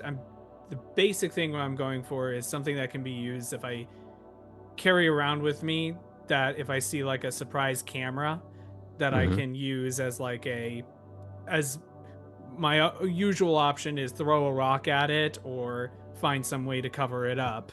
Okay. But if there's some way, like I have an almost option like for something that. that could be like an EMP style thing, like miniature, So just cut the it's funny circuitry. because we've talked about this before where the character that you loosely took inspiration from had an Yes. issue where being a hacker has taught you to forget what it's like to have physical access to the device. Yes. You don't have to do fancy coding and EM bursts. You have a hammer and the case is right there. Yeah. So an easy way to block out a surveillance camera, spray paint. And there are plenty of cans lying around. It doesn't have to be ultra clever. It just has to be functional. Do you know what I'm also going to look for, Graham? In that case, I'm going to look for some sort of like scarf or something I can use as like almost a face covering. Okay. Of some sort. Oh, yeah. It's not necessarily going to be intact. Yeah. Maybe missing some pieces, but you can find fabric randomly in places. Maybe things that were part of a shirt, a bath towel, or shreds of a coat. Maybe even the uncomfortable implications of ripped up shower curtain.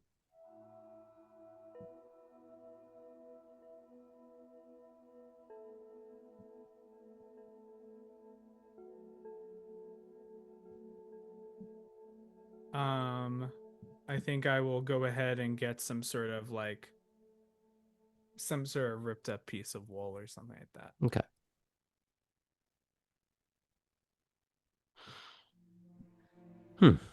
Yeah, easily done. While you're scrounging around, you see Alice is putting random things into a backpack she did not bring. Good start. Mm-hmm. She's pushing around a shopping cart that is missing a wheel. Great. But having no trouble. It doesn't seem to be dragging. She's just keeping it aloft, and she seems to be sing-songing to herself, like to keep in line with the wobble. It's like there's like matching that sort of cadence.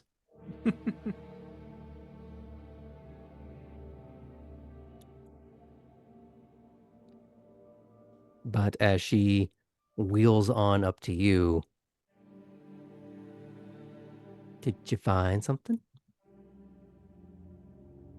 I did. Found a couple things. Looks like you're having a productive evening. Yeah, I don't know what any of this is, but I think someone could use it. Mind if I take a look? I'll show you what I've got. Okay. You first. Yeah, I figured. So Ellie's gonna go ahead and show a little bit of what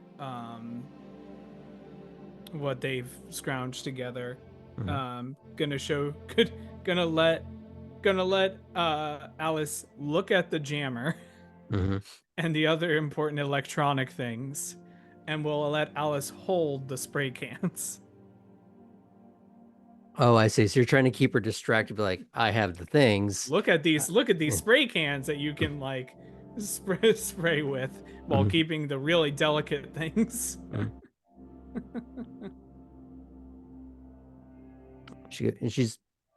She looks at it, but she's kind of a little incomprehending of it. But when she's looking at the spray cans, goes,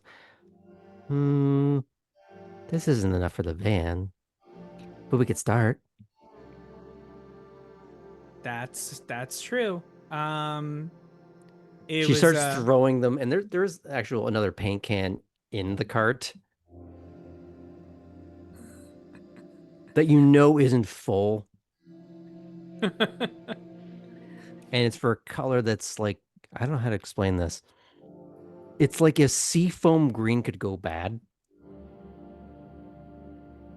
it's one of those things where Ellie is really trying to balance the like how do I like gratify the desires of this child and also have a inconspicuous van that is not painted like the rainbow. But in terms of what she has in the cart, it's kind of a random assortment of things. Some of them are um,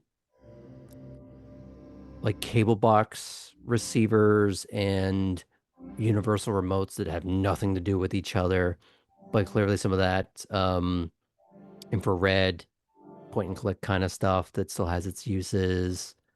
Um, Random spools of like soldering wire that has seen better days. It's just a lot of like random crap. Some of it's even just like plastic siding. And in where typically you would have a kid sitting in a shopping cart, which if you're healthy, you don't do. for so many reasons.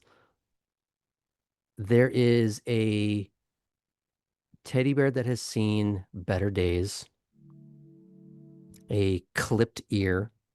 There is a slash in one of the arms that where some of the stuffing is starting to come out.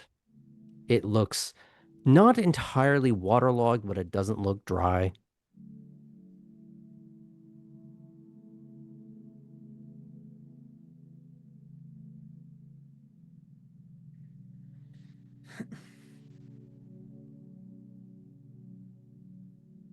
Looks like you got a good haul. A lot of this will be really useful. Mm-hmm. Ready to go. Ready to go. We can't put the whole cart in the van. It's okay. I'll toss it back over the fence. Great.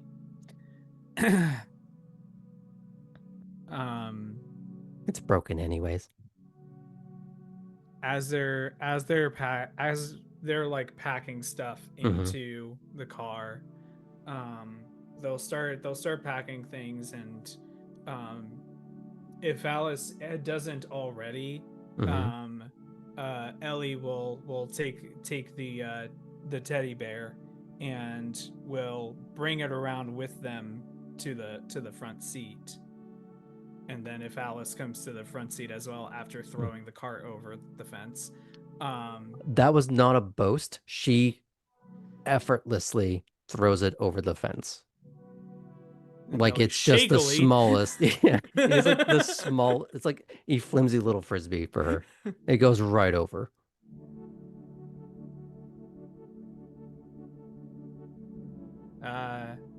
Here, I figured wanna hold it as you're going. And she kind of lights up. She gives it a hug as she sits in the front seat. She's doing the kicky feet.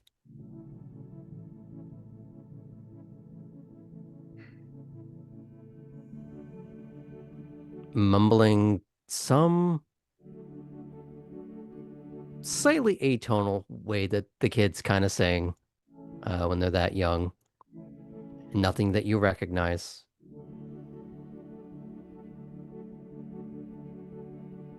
So, are you gonna give it a name?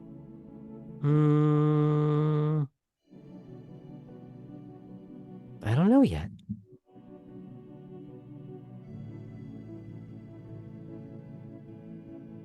Well, certainly got time to find one. Oh, wait. One more stop?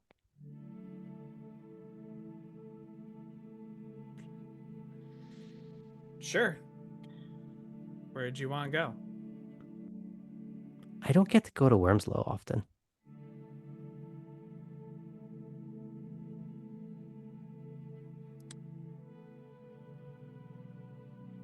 Well, I guess tonight's your lucky night then. She kind of bounces in the seat a little bit as this tiny little girl holding a teddy bear that just yeeted a shopping cart with no effort has commandeered you into her personal driver.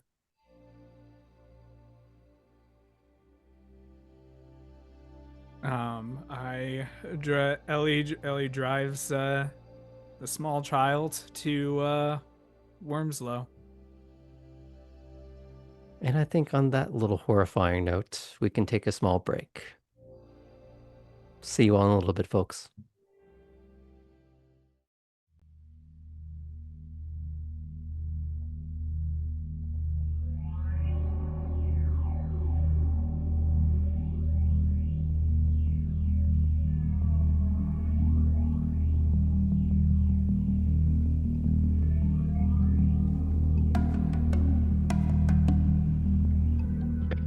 Welcome back to the second half of Savannah by Night. We were just catching up with some of our neonates as they were meeting up with their various superiors and the differing attitudes in between. I suppose in some way we could call Alice a superior to Ellie, but more in the case of she just terrifies the hell out of them. I dare you to call that a lie. That's what I thought. We pick up with Artem. Last we saw him, he was coaxing Chris into doing a bit of housework with him, and by that I mean renovating the house. You're not going to be able to really collect on the spokes for the banister as they're only halfway complete, but you at least know that that is getting done. You have progress. You even have a bit of an ETA. It's just a few more days at most. You could work on the stairs themselves. You could do all the recutting of any boards that you need, sanding, a bit of finishing. Yeah, let's go ahead and work on the stairs. Okay. I'm not going to have you roll for that in any sense because it's more just the time that you're putting into it. You're able to give Chris a little bit of busy work of anything that just has to be thrown out or destroyed, letting her break it and take it outside, add to the eventual burn pit. But do you try and get her to do anything that requires more precision, more care, more attention to detail? I think I will try that once it seems like she's woken up a little bit after getting some of that aggression out on the wall. Mm-hmm. Yeah, it does seem to help. There was a little bit of that Tears for Fear shouted all out kind of attention to it where she just needed to get it out. And she's a little bit exhausted, but in a, okay, I can focus on reality for a little bit. Mm-hmm.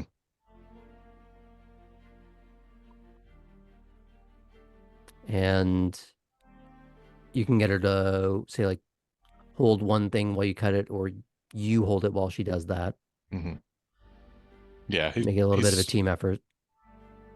He's gonna try letting her cut. He'll hold something and be like, okay, just right down the middle, right there. Yeah, I'm assuming this is after you already measured twice. Yes. Okay. Are you He's getting her probably to... like got like a pencil or something. He's like, just cut along the line.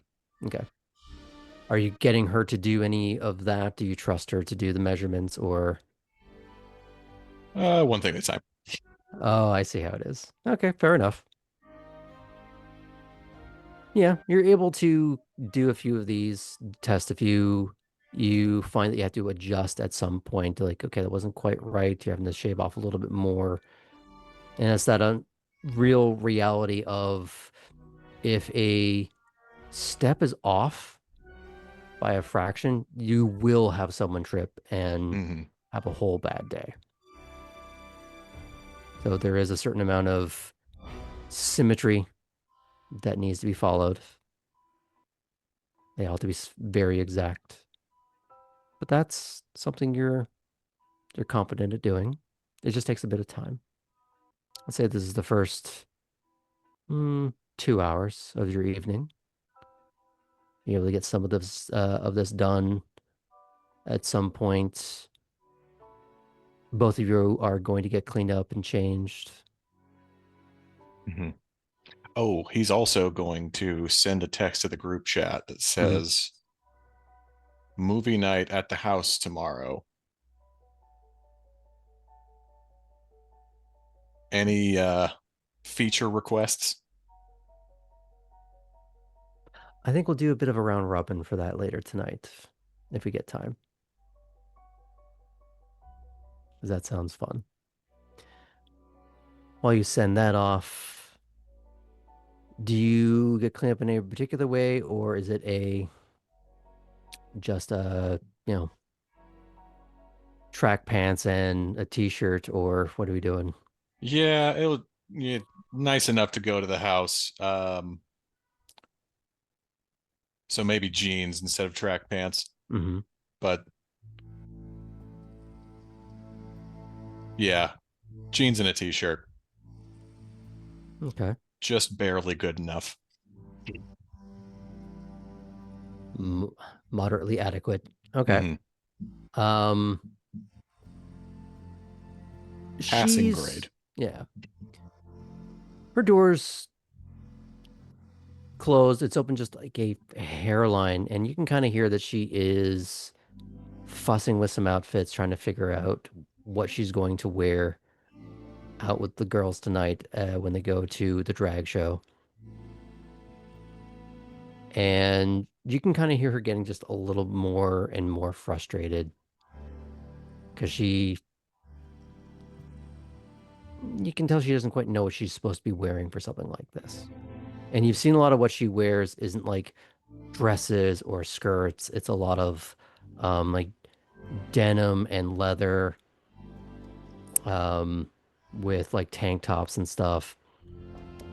And do you go knock on the door or do you kind of just let her spiral? Um,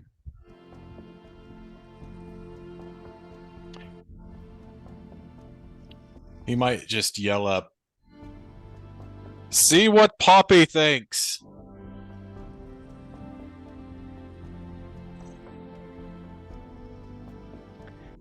Okay, so we are going to just, because Cora would be the one driving, you are leaving Elysium. We're just going to jut over to you for just a moment. You do see the group text of the movie night tomorrow, but you get a more Important message. caps lock message of, I don't know what to wear tonight. Help. And it's spelled with an A. Incredible. Poppy will send like she'll just text back, I'll direct message you, and she'll slide over and just text Chris and say, send me a picture of your closet.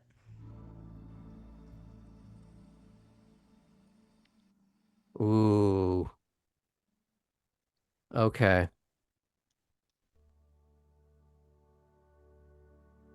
There's a moment where nothing comes through for a while. Mhm. And Artem, you can hear her swearing just a little bit. When a picture does come through, it is very heavily cropped. Mhm. And it looks like she just emptied the contents onto a bed. Great. And again, you get that sense of more boots and jeans and leather.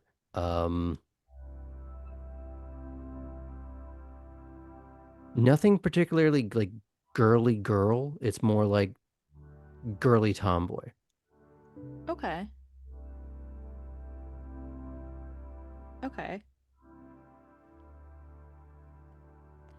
Poppy will text, do you have a shirt you don't mind me cutting?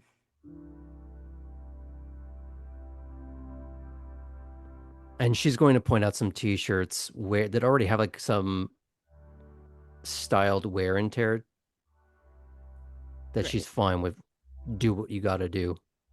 Amazing. Poppy will say, bring jeans that you feel really cute in, the boots with the studs, and we're going to cut up that shirt a little bit to show off your abs.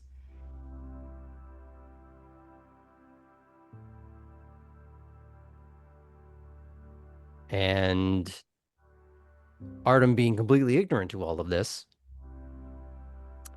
she steps out with more or less what was said, just wearing a different t-shirt than the one that's going to get ripped up because she's going to allow Poppy to do that in person because she has a little backpack with some stuff in it.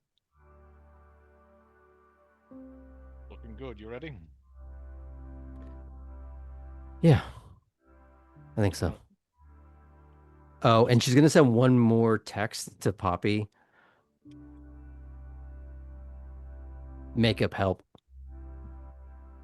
Say less, queen. Yeah, okay.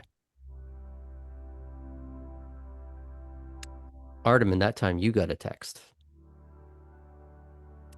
It's from Misha. It says, I'll be at the house tonight. On my way now.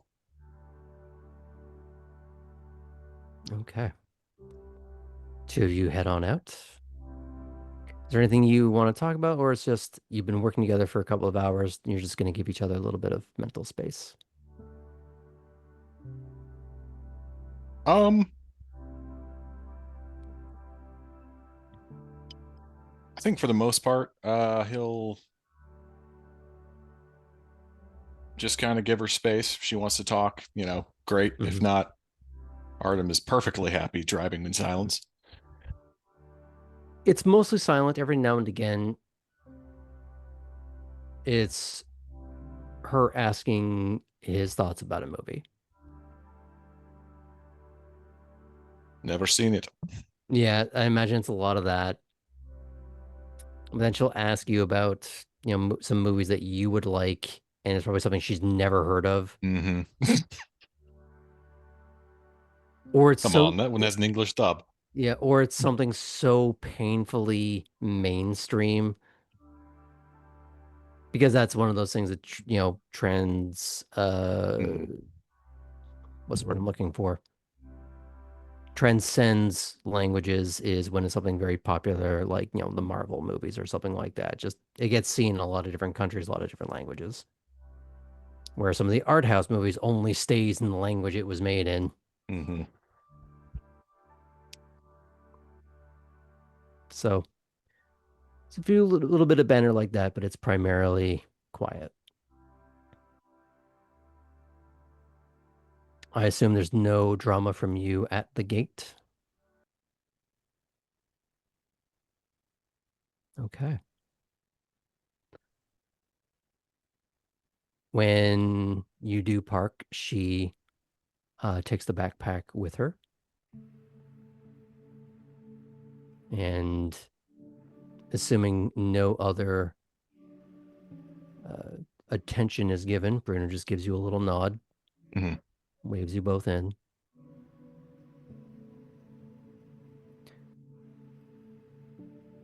By the time you got there, there's a few more cars, but it's still a fairly quiet night at Wormslow.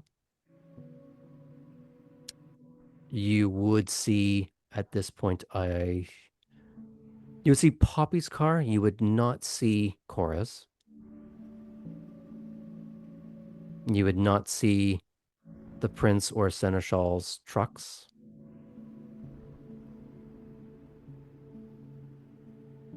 You also do not see what you presume to be the sheriff's car.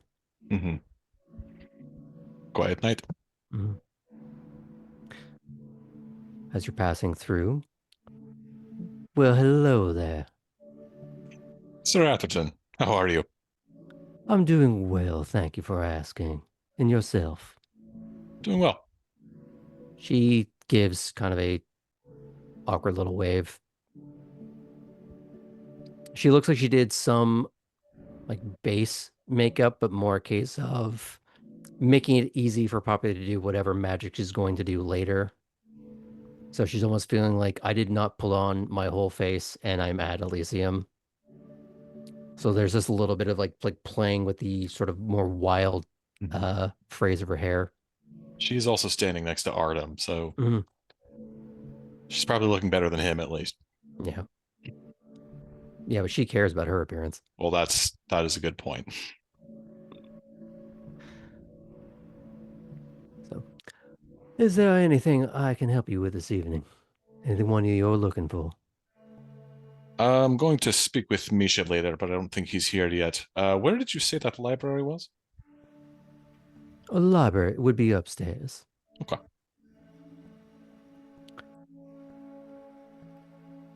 Do you kind of separate from her, or do you try and drag her along?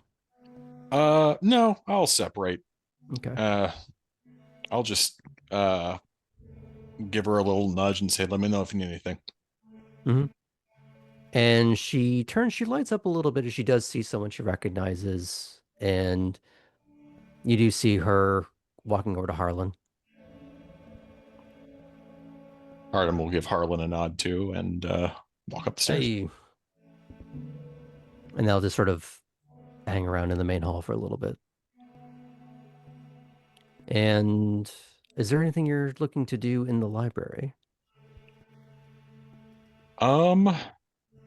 He is going to look for books on building things. So you're looking for some like do it yourself kind of thing? Some of that stuff, yeah. Okay. You'd be hard pressed to find stuff like that. Mm-hmm. There's more classic fiction, some nonfiction like biographies, histories. Mm-hmm. There are some interesting discussions of survival habits and means of times gone by. He'll put a pin in that one if you can't find what he's looking for. As for anything more modern, like you're trying to find a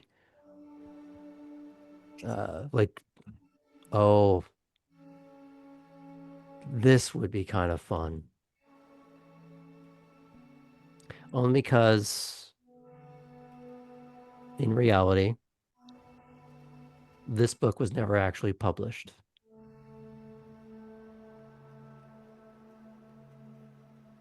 It reached the memoir being passed around to various entities for editing and potential publishing, but it never actually saw the light of day. This looks like it was a non-mass produced copy of the memoirs of Mr. Wizard. Some of it are simple. These are my life. These are some little experiments I did on the show, but also basic little life hacks to do with science and even some amount of carpentry. Things that maybe you wouldn't expect. Mm-hmm. Well, in the absence of anything more focused, that seems like something he'd maybe stop on. Mm-hmm. You kind of look at the title and says, "Who the hell is Mr. Wizard?" That's not the real name. The real name of the person is escaping me off the top of my head, unfortunately, but it is written, and there is a little, just a quick bio blurb in talking about his time on both PBS and Nickelodeon in the early years, both as an educator and as someone who cared about the next generation, handing down some knowledge that people didn't learn every day. I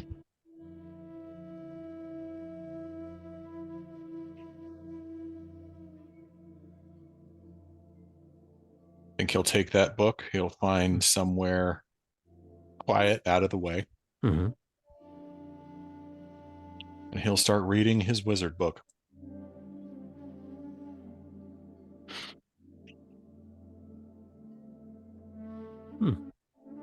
I'd say at some point, if you wanted to, and you had the experience to do so, if you don't have it, you could very easily justify a dot in science. Ooh.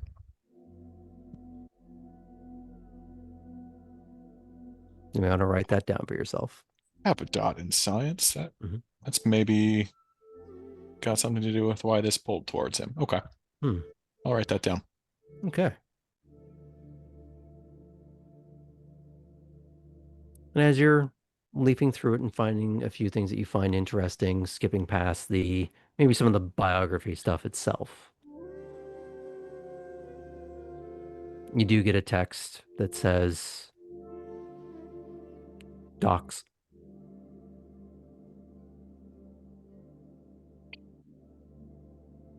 Bye for now, Mr. Wizard. He will put the book back where he found it, and he'll head out to the docks.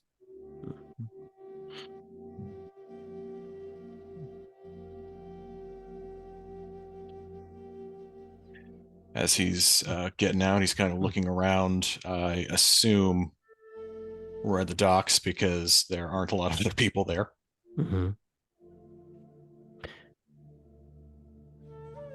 You find one or two boats kind of bobbing around, moored on their lines. Not the exact same ones, not in the exact same place, but things to kind of expect to see. And you do see Misha with a folded over blazer over one arm with his hands in his pockets, and a white dress shirt with the sleeves actually rolled up to half forearm, where you can see more of those tattoos scrawling across them. He cranes his head over his shoulder and just nods for you to come over and join him, as he's just enjoying the sight, the breeze, a little bit of moonlight, a little bit of stars, now that you face the exact opposite of where all the light pollution of the city would be coming from. It's mostly just marsh. A little bit of glittering light along the surface of the water as it ripples and shifts and eddies, but is otherwise very calm.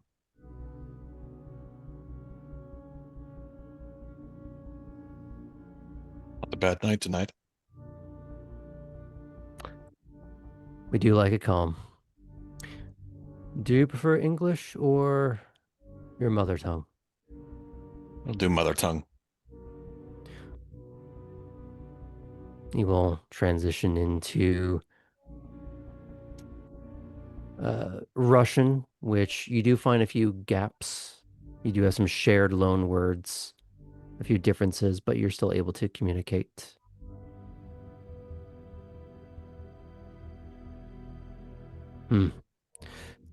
So I had news for you. Yeah. I do not know exactly where she is, other than there has been news of her in that Georgia. Last I heard, she was fine at their docks. She arrived. I'm still finding out exactly where she went from there. But I have people on it at the moment. In lieu of that, I do have a small consolation prize. That should be here in a day or two. Yeah. Oh. Him. I thought you might like to express the displeasure you had for his service.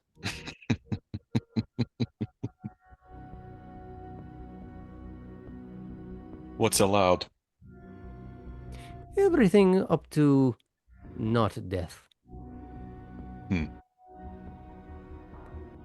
You're new, and you existed outside of our culture for some time. So I'll let you in on a little secret, because you and I share this particular problem. Do you know what the seventh tradition is?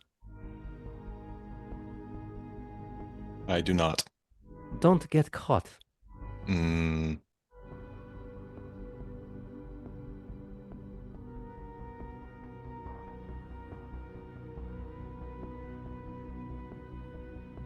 So we could ask some very hard questions. And for every bad answer he gives, we take a piece off.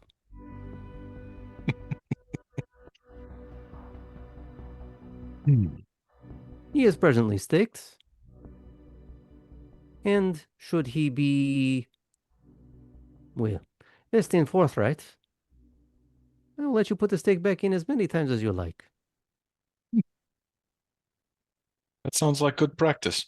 I thought you would enjoy that.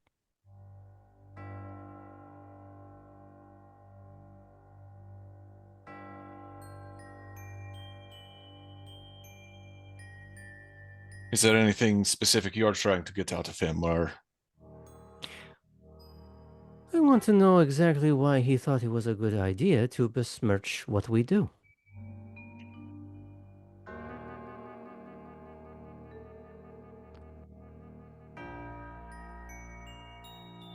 Well, I can't imagine you'll get a very satisfactory answer, but I guess.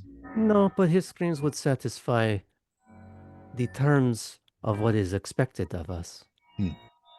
We run on discretion and carrying through on what is paid for.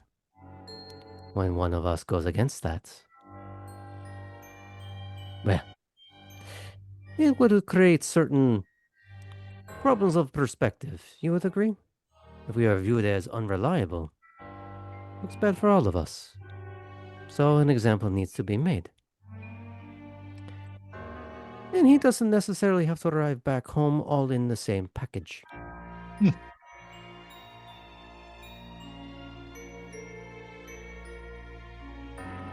Finger here, foot there, maybe an eyeball. If he's very lucky, I will leave his head attached.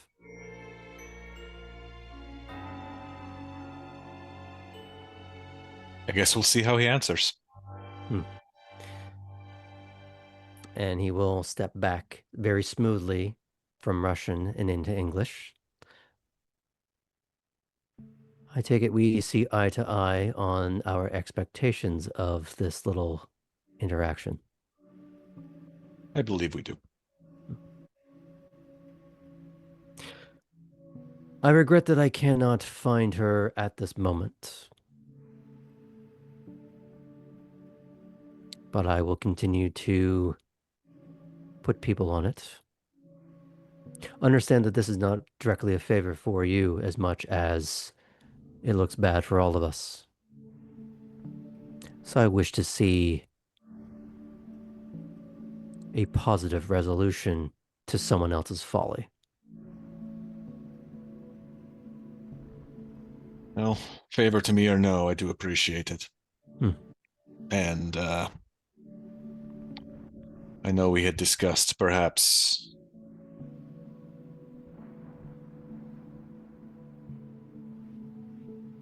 a favor from me for certain continued services. I'm not sure where the line is drawn.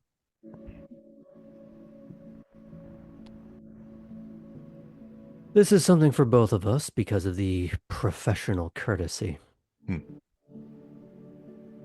But if there's other things that needs consideration, we will discuss that further. As of now, everything that has been discussed is part of that professional courtesy. Up to and including parceling out of a particular problem.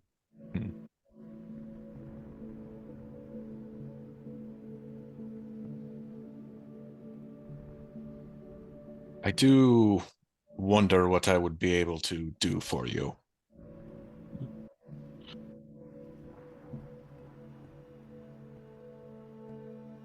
What are your skills?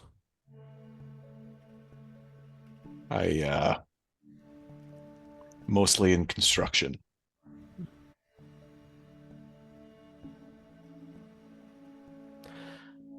Well, if not for me, I'm sure you could always find some work down at the docks.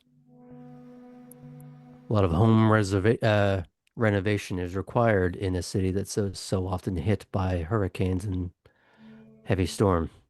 Yeah. It's interesting being here with this skill set. I'm not used to how often the board seems to reset.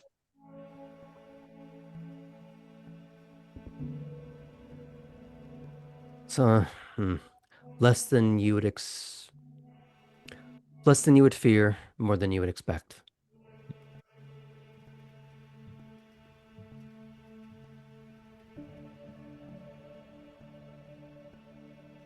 I had spoken with Mr. Limehouse about the docks. Is that a shared domain between the two of you? How does that work? We have an understanding. It's why you saw Bruce with us when we Yes. first met? He works there, but due to the nature of what I do, some things has to come through those docks.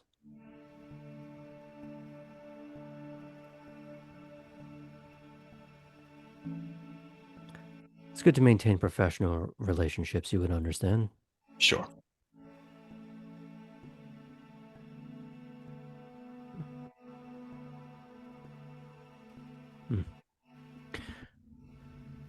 Speaking of which, I do have some things to get to. I'll consider your offer. Well, I won't keep you. Thank you for keeping me up to date. Yovik. And he walks away. Sokolov.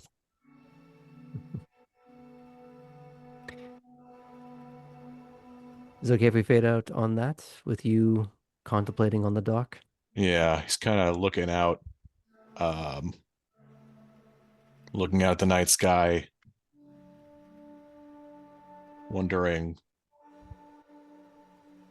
where the hell she got to.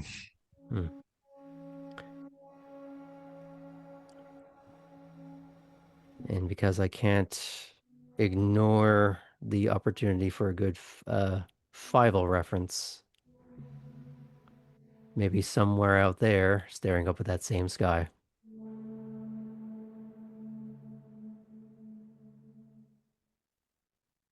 And she's mad. Well, yeah. Mad and alone. We'll fade out on that little heartbreak for a moment. If that's okay, unless you want to add anything else. Cool. Poppy and Cora, you are mid-drive to whatever club you're going to. Poppy, you've sent a few texts. I'm assuming you've related some of this to Cora mid-drive. Yes. I think we decided on 51 degrees, maybe? Ah, okay. Maybe I Yes, didn't. I'm gonna need you to point me in the right direction, because Yeah. What I actually have written for you is not 51 no. degrees. Oh no. Don't worry, it's in the same area. Great. Because I looked that one up and it did do it. Not the vibe. You arrive in the area of Vice Lounge. In that same little area of nestled properly in the middle of town. A stone's throw from some of the historical garden parks that line the interior of the city. Through a haze tinged by rhythmically shifting lights, you waft into a nightclub with the glossy gaudiness of a lounge, the genre of music seemingly undulating between the two competing aesthetics that have been married here. Shiny floors bouncing the frenetic lights, the walls lined with cloistered banks of seating, all manner of little dark nooks and corners secret away for a little necking of your choice. What would you two like to do? First I'll text Chris like as we're pulling up just to be like, hey, let me know when you're here. I'm gonna help you with your shirt and your makeup. So you wouldn't be meeting Chris there. Oh, she's gonna be at the drag show, not Yeah. here. Yes, my bad. Never mind. I would say, shall we go grab a drink? of course, this is a pretty cool place. Isn't it? It's kind of funky. I saw it online. I haven't been here yet. All right, great. New for both of us. Yeah. You're my secret weapon tonight. Yes, I will show you the ropes, Cora. Worry not. Worry not. What would you like to drink or to hold in your hand? Let's get some kind of gin cocktail. That'd be nice. Ooh, absolutely. I mean, it's technically a mojito bar. So if you wanted Okay. like mojito, you could do that too. It's up to you though. Sure. You know what? Let's go with the flow. Great. All right, I'll be right back. Find a cute spot for us to be. And Poppy will scurry off to the bar. Okay. Now, as you two are sort of separating out, I need to know your individual missions in this exact moment. So you're going to go try and find a little nook, or what's your plan, Cora? I think that the little nooks are important, but we're probably going to want to be somewhere where we can be seen and also see everything fairly well to start. So if I guess maybe if there's maybe sort of an alcove that allows us to kind of scooch in if we need to, but is otherwise got some space where we can observe everything. If there's like a corner or if there's multiple floors, if we can look down on everything, that'd be kind of cool. It is a single floor. It almost feels like a basement club because the ceiling is quite low. And all these little like seating alcoves line the walls, except Okay, for the nice. wall where there is the bathrooms and the wall where the bar is. Okay. What about an edge of the bar that would allow either of us to excuse ourselves to an alcove easily if needed? Yeah. But a bar is a little more social, so we probably need that. So Okay. So, Poppy, you're getting drinks. Yes, but she is making a show of walking across to get drinks, like kind Okay. of taking a scan of the room, seeing who all's out here this evening. Okay. Now, are you casing the joint or are you trying to put a signal out there? What's the intent? I think she's gonna start with putting a signal out, being Okay. like, look at me. I'm here and I'm going to get some drinks. Who wants to buy me them? That kind of thing. I'm new in the club. Who want me? Yeah, exactly. Okay. So I'm going to have you do a roll each, Cora. I'm going to have Okay, you sure. do perception and alertness. Now, here's the question. Do you have heightened senses activated right now? Oh gosh. Well, if you give me the option. You would be experiencing some sensory overload if you did that. I imagine if you had activated it, your first thought as you're coming down the stairs into the haze of the club with all the sound, all the lights, your first thought is to turn that toggle off. Okay. I suppose then could I add to my check a little the like broadwave aspects that I've done, the aura perception before?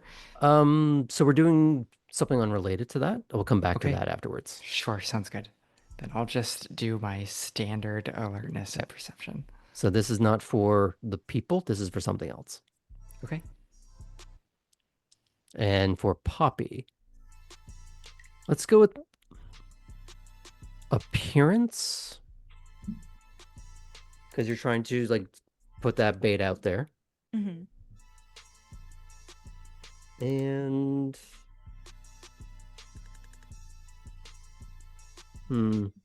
either expression or etiquette is how I think I'm gonna do this.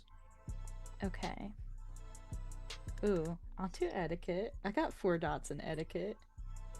Wow. We'll go with Wow, club not etiquette. to- It's a very Yeah, broad club interpretation etiquette. of that.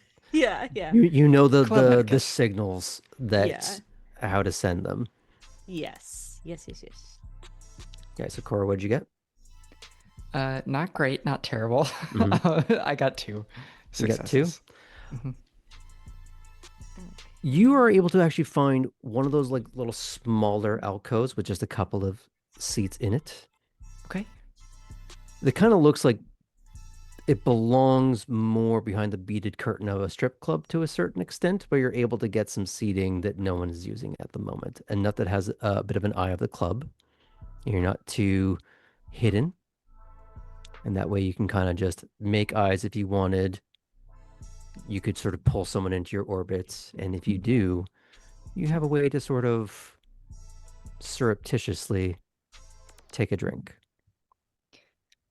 Cora sits and kind of adjusts herself, looking, Mm-hmm. you know, a little like she's sort of getting used to things in this space. And goes, "Well, I hope this works." Okay. Poppy, what'd you get? 5. 5 successes. 5 successes. Okay. I'm going to let you decide who you bring back to your little alcove and how. Yeah. I feel like as she's walking up to the bar, there's like some Chad who sees her and is like, "Oh," and he like kind of power walks up to the bar to try to buy her drink. Yeah, wearing Potentially. a t-shirt that's 2 sizes too small. Yeah. It's a lot, you know? Mm-hmm. And You don't get that sort of forewake of Axe body spray, mhm, but you feel like maybe he has done that, and there's still mhm, that echoes of it. That's how much he's used. It's happening in the here and now, despite him using it a year ago. Maybe echoes of someone finally Axe. talked him out of it, but it's not there anymore. Incredible. Okay. Great. I will let him buy our drinks. Mm-hmm. And then I'll be like, "Hey, do you want to come over here and sit with us?" Over the music. That's why she's yelling. I would say, based on the role, it's him and his friend. Yeah. The more the merrier. Because if the intent is defeat, you don't want to be both draining one person. Totally. But that's assuming that Cora even goes for this. Just because you have brought refreshments doesn't mean they're appetizing for her. Very true. So you get a little bit of these mid-20s dude bros. Excellent. They're not screaming manosphere or anything toxic like that. They're just mid-20s dude bros out having a good time, dressed kind of nice. In the sense of that's what it kind of mid-20s nice looks like. Everything looks clean, everything fits. You know, the t-shirts are a little small, but they look like they take pride in how they look. Yes. Everything's combed, everything is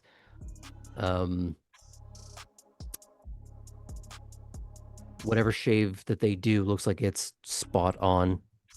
If there's any facial hair there, it's intended, not just haphazardly done like mine is. So, as you pull these two boys into your clutches, I'm assuming you. Oh, this is my friend. Yeah. What are your names? Oh, I'm Dave, and that's Stuart. Stuart. Okay, this is crazy, Stuart. Poppy's like putting it on a little bit for Stuart. My last name is literally Stuart. No way. It's just listen, I'm trying not to believe in like coincidences, but it's so good to meet you, Stuart. And he starts taking more an immediate shine to you. Yeah. And that music choice. And Dave will sit down on the far too small couch with Cora, arm not around her, but just sort of like over the like the backing of the couch. Like, hey, how you doing? Hey, Cora. And so, Poppy, you brought refreshments, I see, and the drinks Yes. too. Yes, they were so nice. They bought them for us. Thank you so much, y'all. I think she just called us tall drinks of water, man. Yeah, I know. Oh, wait, I didn't even get that. That's crazy.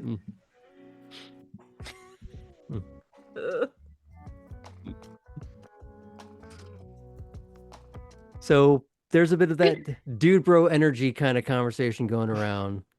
How do you try and make this a short interaction, or Yeah, I attempt to make this a short interaction by moving things toward a physical place with Stuart, as in just like I'll be like too touchy with him, like clearly like I want to lead this to a moment of shirt is so makeout so that I small. can. Your shirt is so tiny. Didn't your mom tell you to size up a little bit for these t-shirts? They're cotton, they shrink. And just like stuff like that, just silly trying to find excuses to like touch him and like move towards a makeout moment so that I can show Cora my style. Now the question for Cora and for the player is this in a realm that you are comfortable with? Cora's willing to give it a try. It's probably not going to go super well, but I'll help you out. okay. He starts asking about the accent. He's doing a little bit of the well-intentioned but still feels gross. Oh, that accent is so exotic. Okay, well, this is actually familiar because she's got this before. Well, it's a bit of a mix. It's kind of a combination of German and Italian. Oh, so you gotta give the tongues, huh? Some people say that. What about you? Oh, he's gonna do like sort of like these slow sort of draw across the jawline. Well, you tell me.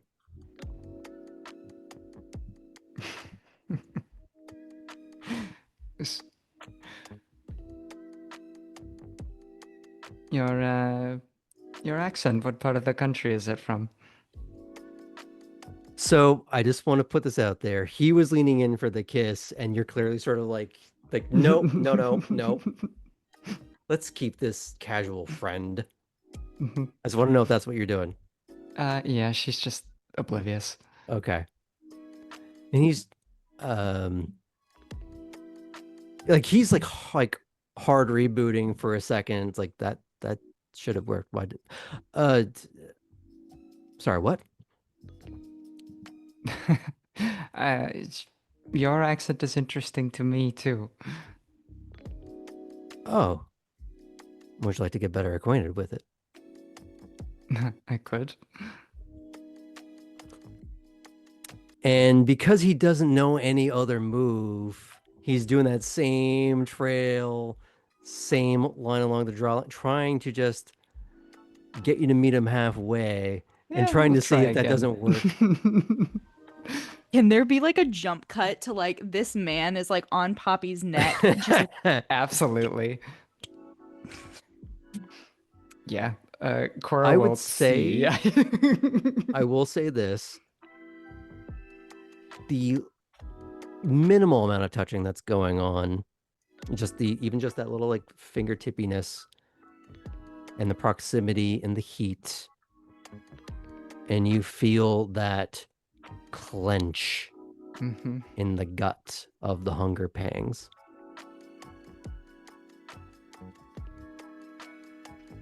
Yeah. All right then. She'll draw herself closer since, let him do the guy thing. And then go ahead, do the kiss, go for the bottom lip because I think that's sexy, and then like sort of give it a little bite. So here's a question. Is this just sort of like the mundane nibble, or are you trying to feed through the lip? Oh my God, I didn't even consider that. I don't know if Cora's that hungry, but Or she's that's inventive yet. or that inventive yet. So just the standard kiss right now. Okay. But if it does like happen to cut, then Mhm. maybe just as a, I'd say that would have to accidental. be intent because you'd But have to okay, take then out the no. fangs and then go for it. But Then no. okay. So to get through all of that, do you two go for the bite? Mhm. Okay. Cora? Yeah. Okay. How much do you take? Uh, Two's going to leave them kind of just in a like nice. Three's gonna like leave them in a little. Oh, they're just taking a little drunk disco nap. That's fine. Like they're gonna be unconscious. mm. So how much you taking? I'm gonna do 2 since I'm in a teaching mode. Mm-hmm. I'm a really good teacher. Cora's Does she say going. that to him? Is that where that's going? Oh my God, that'd be Listen, amazing. maybe. Who's to say? I'm gonna ditch this guy as soon as I can. Mm. Cora takes 2 as well, knowing Mm. that she is a little bit hungry and probably needs another snack later. Mm-hmm. So she doesn't want to have to babysit. Now here's the thought. If they're just left in this little alcove that nobody's really paying attention to, they could just be babysitting each other whenever they happen to awake. Oh, don't appeal to Cora's desire to Cora's are push how much she yours. can drink from somebody. Cora's Look, are yours. she likes to test limits. Uh-huh. Mm. Your little So peril this is kink. Got Cora. it. I feed 3 dots all the time. It's fine. It's fine. Remember her list of terrible things she's done in DC.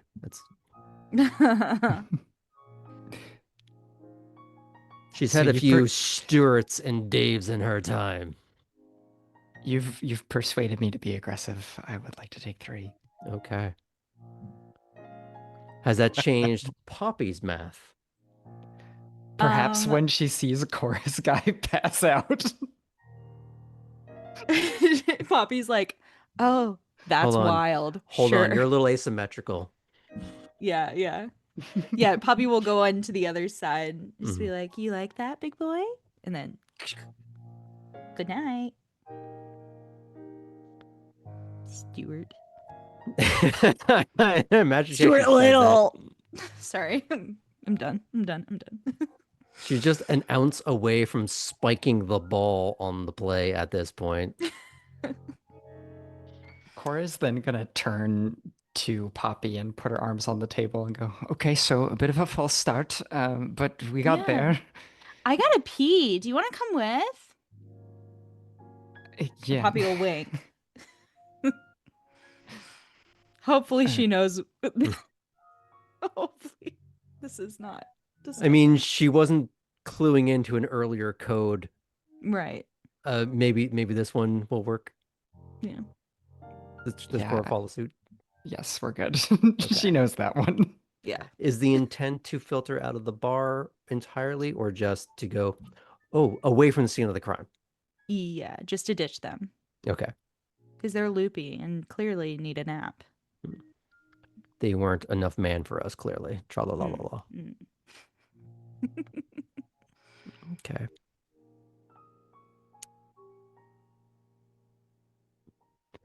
I think it's a good moment to sort of pan out from that little excursion. We can process that later if we have time. I do want to try and get to Kate. As you, I'm assuming, drive on down.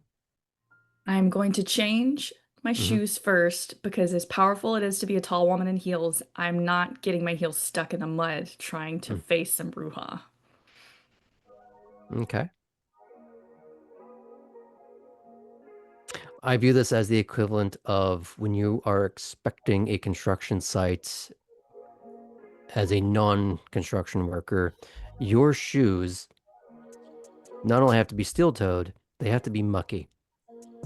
Because they will give you shit if you're wearing clean boots. Because you don't know what you're talking about. Look, they're gonna give me shit anyways Mm-hmm. because of who I am.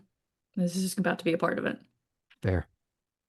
So you drive on down in your Cadillac, get off the road to well, you were a teenager and college girl at one point. I'm sure you went to a few uh, parties in the woods.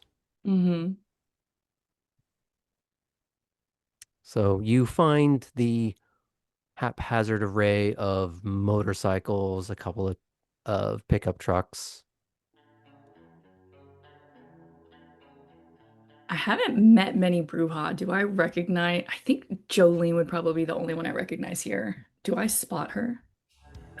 Mm, I'm trying to think of other Brewhod that you may have met, and I can't think of any off the top of my head, Uh, unless Limehouse was pointed out to you. maybe. And then Bruce, maybe. I just met Bruce her and last week. Havel. Not Havel. I'm thinking of where are they? Thatch. I can remember her nickname. I Thatch. feel like this is maybe not her vibe, but I could be surprised. You don't see Thatch. You don't see Havel. You don't see Bruce. You don't see Limehouse, even if you did know If him. they have jobs. Pretty much, yeah. Don't give me that face, Sam. Mm-hmm. They got supernatural mortgages to pay. They got shit to do. So, you do see the little fires, a stereotypical drum fire, like overturned like garbage can kind of thing. You have like the central small controlled bonfire. You see a few kind of carousing around some of it, laughing, shoving, playing music. If you are paying attention, you would see a couple paying attention to the bridge, and then one turns around and sees you, and he just turns and taps the shoulder, or rather the back of the arm of someone who turns around with blonde, pulled back tight hair into this slicked coif. Hi, Jolene. What's Baby Blue doing here? I'm here on behalf of Redgrave. Oh, really? Yeah. And she's gonna start walking towards you with her hands in her the pocket of her jacket. Clearly not taking you seriously. A couple of her people form around her, but the main thrust of the party is still going on. You notice the person that would be paying attention to the bridge coming from the Carolina side is keeping their eyes on that. And what does Redgrave want? I'm here on her behalf, just checking in, seeing how things are going. Anything interesting happening tonight? Oh no, I think this is pretty interesting. And giving a warning, a heads up. Oh, really? Yes, there was a mudman on Skidaway last night. You do see a little bit of that bravado. Not retreat, but refocus. Maybe don't Okay. just keep your eyes peeled on the bridge. Keep them peeled to the woods, too. How many? Just one, for now. Anyone die? Not this time. Got his arm ripped off by a couple of gangrel. No shit. Which ones? Chris and Artem, the new one.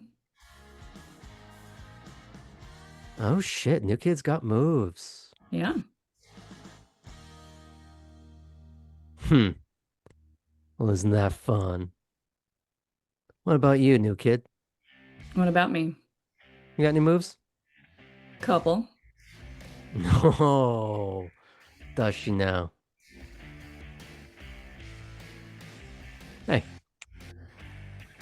She's going to snap her fingers at one of her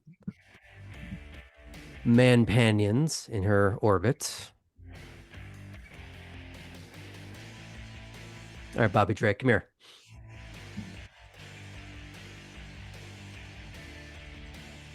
She's going to stand behind him, hands on his shoulder. Give her a run for her money.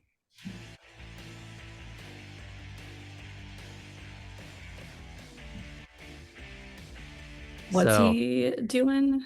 He's sort of rolling his shoulders like he's going to start walking up to you. Oh, okay. Let me read something really fast. Okay. What are you planning to do? I'm checking something real quick. Okay. See what the stats are on her pistol.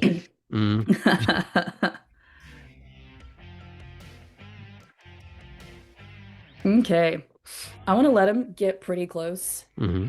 And as he gets close, like within like hitting range, not that I think he could do that. Mm-hmm. I want to roll for awe.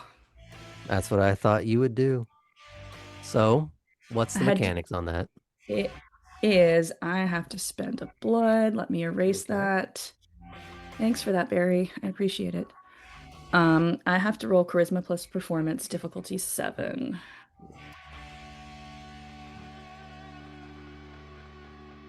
And I finally have performance now. Thanks, Lash. Okay. And then there's a chart to see how many successes there are. So here's the thing. Are you trying to just get him, or are you trying to get a little bit of her retinue that has started to coalesce? Hold on, let me reroll because that is a 10. Okay, that's only one success, so it only covers him because it's based on rolls, how many people I can get. Let me just reread that very, very quickly. He can spend willpower to overcome it, but has to keep using willpower for every scene as long as we stay in the same area. But he'd be able to shake it off with 1 because I only rolled 1 success.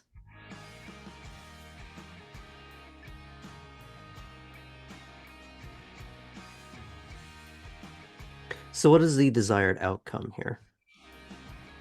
I want him to get really friendly to me. Like we're old pals. Especially if he's following Jolene's orders. I want him to become very amiable to me.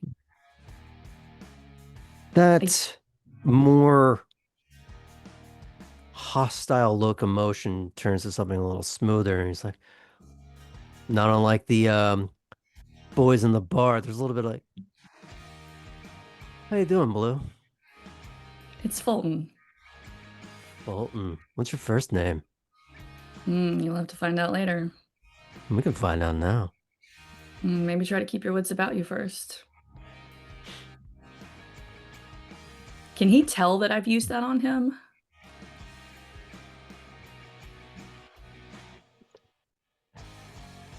He might not be conscious of it at the moment. Okay. But maybe some of the others would pick up on that something happened. You do hear a couple of snickers. Happens like, hey, Bobby. The fuck? Hey, Bobby. Jolene does start laughing at him a little bit. Fuck off. And he just starts wandering off into the woods. Keep an eye out, Bobby. And he looks like he's about to say something, and you realize that that was influenced by what you've done to him. And he's just going to tamp that down and walk away. And you do hear something break in the distance. That sounds a little, maybe like a tree coming down.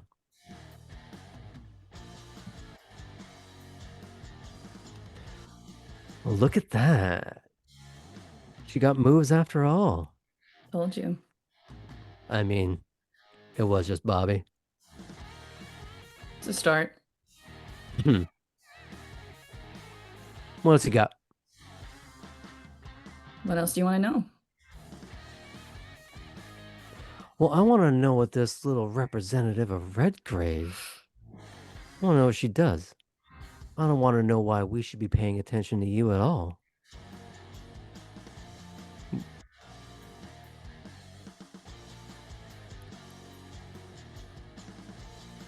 All right, there's a high chance this won't work on her.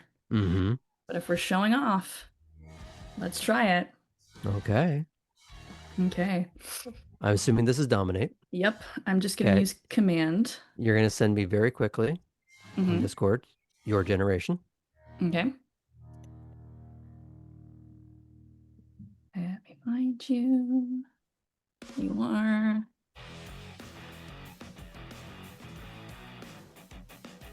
Okay. All right, go for it. Okay, I have to roll manipulation, intimidation, which is these plus 2 more. And my DC is whatever her willpower points are. We're going to put that at a 6. Okay. Actually, no, that's going to be a 7. Okay.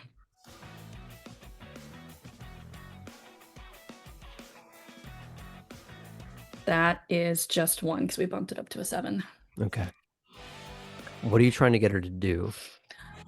Now, there are a lot of rules to how this works. Even if you rolled something, it's still beholden to it's what one is feasible. word command, which she must obey instantly. I'm going to be bitchy. I'm going to say sit. Interesting. So you got her mid-stride as she's trying to walk around you, like she's trying to like sort of peacock a little bit. And you do see that little snarl of recognition would be the only way to put it. Do you put it into a sentence, or are you just saying just sit, full stop? No, I'm just going to say sit. She asked me to show off.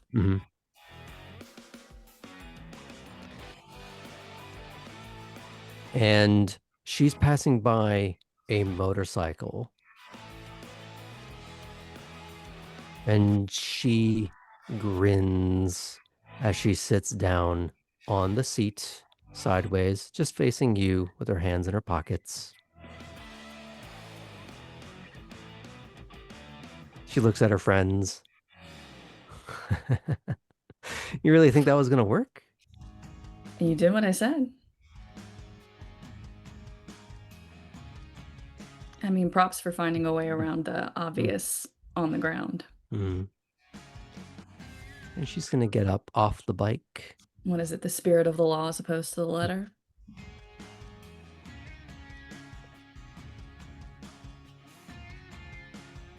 So you got a couple of tricks. What's stopping me from beating you half to death with that fucking motorcycle? Lucky for me right now, that big hotel right up there. And the one who sits at the top and lets you have your little bonfires and your little parties out here.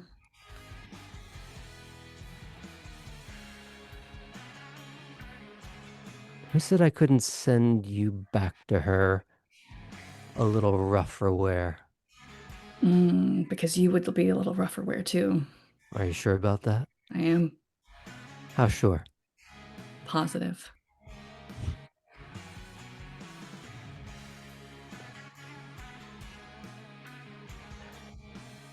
Out of character. Does Kate have fortitude? Not yet. Working on it. Okay. But we're playing chicken, and I will accept my consequences. I feel like the best way to get accepted with the Brujas is just be punched in the face and just take it.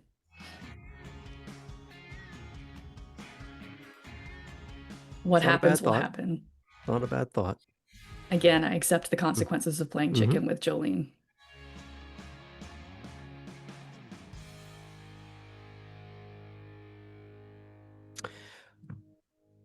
She got 3 successes as she rushes forward to right hook you right in the cheekbone. Do I have enough time to try dominate one more time? Well, it's that fight where it's against what they want to do. In the middle of the fight, it's very contrary and it's Yeah. very fast, and she's not making as much eye contact as she was before. She's You're looking about where right, she you're wants to right. do. So what I will have you do Mm-hmm. is, instead of being able to soak the roll, because you really can't at this point, Mm-hmm. Mm-hmm. is I'm going to have you do athletics Okay. and whatever physical that you think will help you here. Are you trying to turn Ooh. into it, to go with it? Are you trying to stand against it? I have more stamina than Dex, actually, but I have no athletics. Okay. So could I you can do two things here. do alertness instead? Is No, alertness because this kind of thing, or would that be more awareness? this is the impact's already happened. Oh, okay. This is how you are dealing with that impact. Gotcha. So you can do two things here. Uh-huh. You can spend blood to help with your physicals, Mm-hmm. and or spend a willpower, depending on what you're trying to do. Let me spend a willpower, so at least I Okay. have one success. Thank you, Arden. Okay, remind me, it's 7 if I don't have the second stat. Yes. Okay. So did you spend blood? I did not spend blood. Do you want to do that? What will that do? You could be increasing whichever physical that you were trying to use. So give me one more dice. Mm-hmm. Or Um, if you are, actually, we're not going to get into the minutia of that roll because that's a little more complicated. So we're just going to worry about you getting one. Which one are you doing? I'll spend willpower, Okay. which is one success. So you're going to do the one success. Are you spending your blood to up that at all?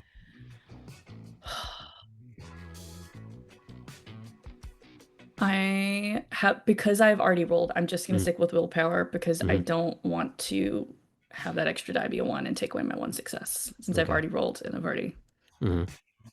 So you got one success from the willpower. Willpower. So it does not take away from that. Okay. I was trying to get Oh. you to do that before you rolled anyway. Sorry. If that will not take away the willpower one, I will. Okay. So this was a good life choice because that's a 10. Okay. So 2 successes now. Okay. Did you re-roll the 10? I did.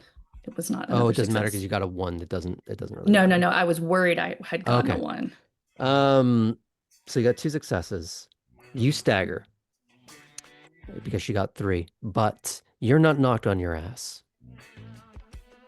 Considering how hard you have seen some Bruja try to hit, you have seen how hard one tried to hit. You are not the bulwark that the prince is. You don't even have access to fortitude at the moment. You're not knocked off your feet. You don't clear ground. But like has been going on since the beginning of Kindred recorded time, a Ventrue and a Bruja always come down to trading hands. But what is always up to the individuals is if throwing fists, standing up and standing your ground. You may not like the person, but maybe you can find some modicum of respect. You showed your hand earlier. In a way, you popped her one across the cheek as well. Turnabout is fair play. And as you stagger but do not fall, you only take a step or 2 back. You know that's going to be hurting until you spend the blood to correct it. And you feel like the zygomatic is slightly out of where it should be. If you were human, you'd be sporting a black eye for the next few weeks.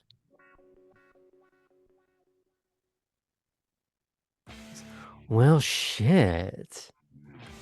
I thought you were going to hit the ground like a sack of bricks. You feel better now? For now. You good? Why did I almost say Crystal? That's clear, not good. Well, that's what Solid. happens when you get your bell rung that way, so that's fine. Yeah, What were you gonna say? I'm solid. I'll say. Not bad, Blue. You have to come hang out with us a little more often. Maybe we can actually teach you how to take a hit and throw one. Havel's working on it. She beat you to the punch. Uh-huh. Tell her I said hi. Will do. Right, fucking beat it, Blue. Hey, Jolene. Fuck off. And I'll turn and head back to my car.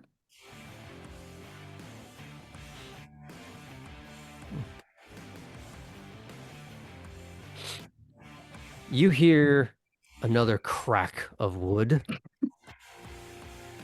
What did the poor trees ever do to them? As not coming from her, but that poor Bobby that you broke. Bobby is so mad he's turned on right now. Mm-hmm. It's one of those confusing. I have the most confusing erections right now, and I don't know what to do with it.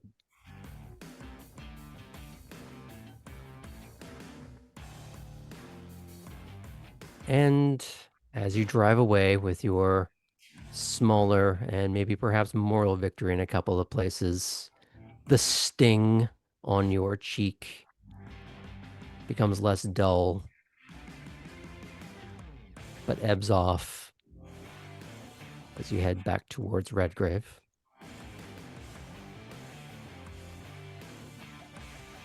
And I think that's a good place to leave it for tonight.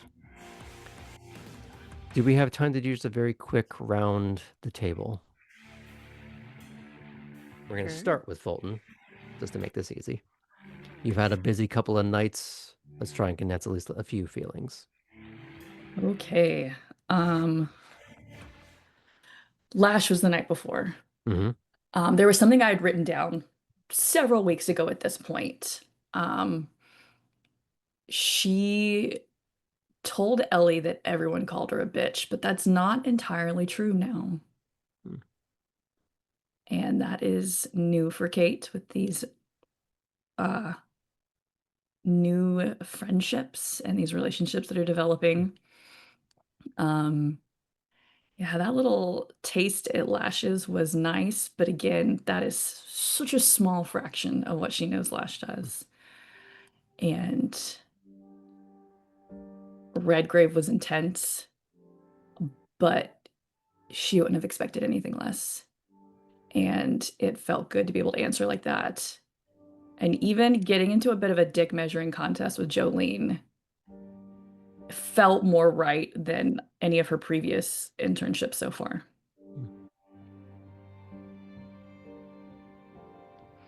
Well, let's see how that carries forward, shall we? Is it okay if I move on? Mm-hmm. Poppy. Oh. Oh. Kate will text Artem, The West Wing, JK, Olympus Has Fallen. Okay. Poppy. Poppy is she was definitely shaken by being scolded by Lore, and was already trying to like collect herself for a fun night out, to not think about her responsibilities, and then to have them just displayed in front of her even though she wasn't even freaking there was such a bummer. But being with Cora, I think, is an incredible distraction for her. She likes being the like teacher of this weird art form when it comes to the way that she feeds. Yeah, and she's already come up with she's gonna make a note to order the paint that she thinks Clarice would like. It's this metallic, incredible watercolor paint that Helena actually wants in real life. Yeah, and then she'll text Artem, pretty in pink, and send a ducky gif. I don't get it. it's okay. It's a really good movie, I promise. Cora. Sorry, is that everything, or is there anything more? Yeah, I think so. Okay, thank you. Cora. Well, Cora has been out of her element 2 nights in a row. Well, and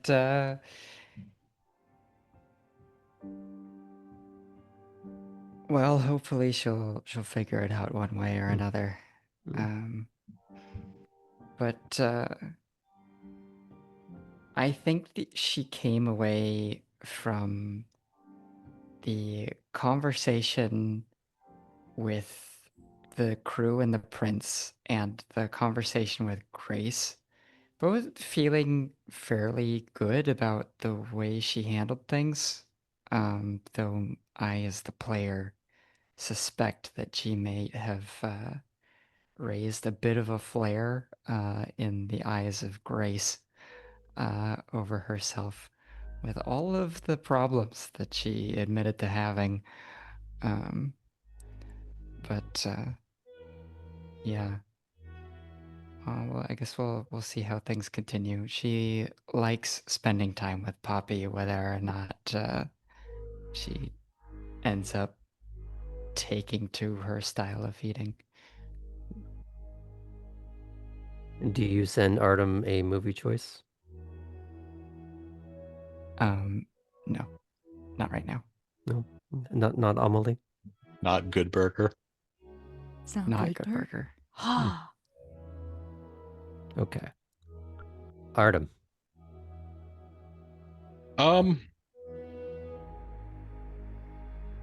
Well, his broodmate, his friend, has been on his mind, but he's sort of had to push it down so that he could focus on settling in here.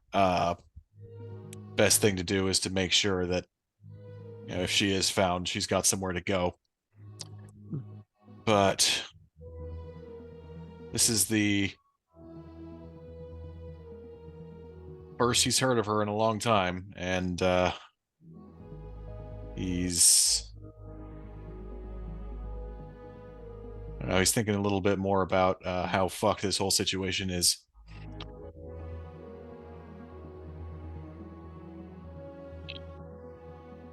Not sure what he's going to do next, but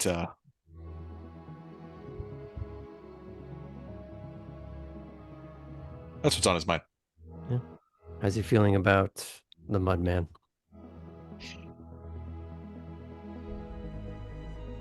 Pretty good. He thinks he handled that situation fairly well. He hopes it doesn't get out too much that he was the one who ripped out the arm. But Disarmed him. yeah. I mean, it has been going around apparently. Yeah. It is what it is. Now some Bruja know. Well, he doesn't know that they know, so that's okay. Later that night. Is it okay if I move on? Yeah. Ellie. You've had an interesting couple of nights. Yeah. So Ellie does have a job, but Ellie cannot resist a good mystery, and if there's a reward in it, even better.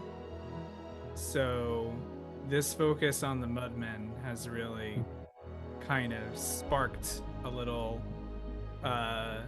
drive that hasn't been in Ellie in a little bit. To the point where their Primogen had to remind them not to just because you have a plan doesn't mean you just go full force to it. So there might be some reining in that has to happen on that front. But the other element is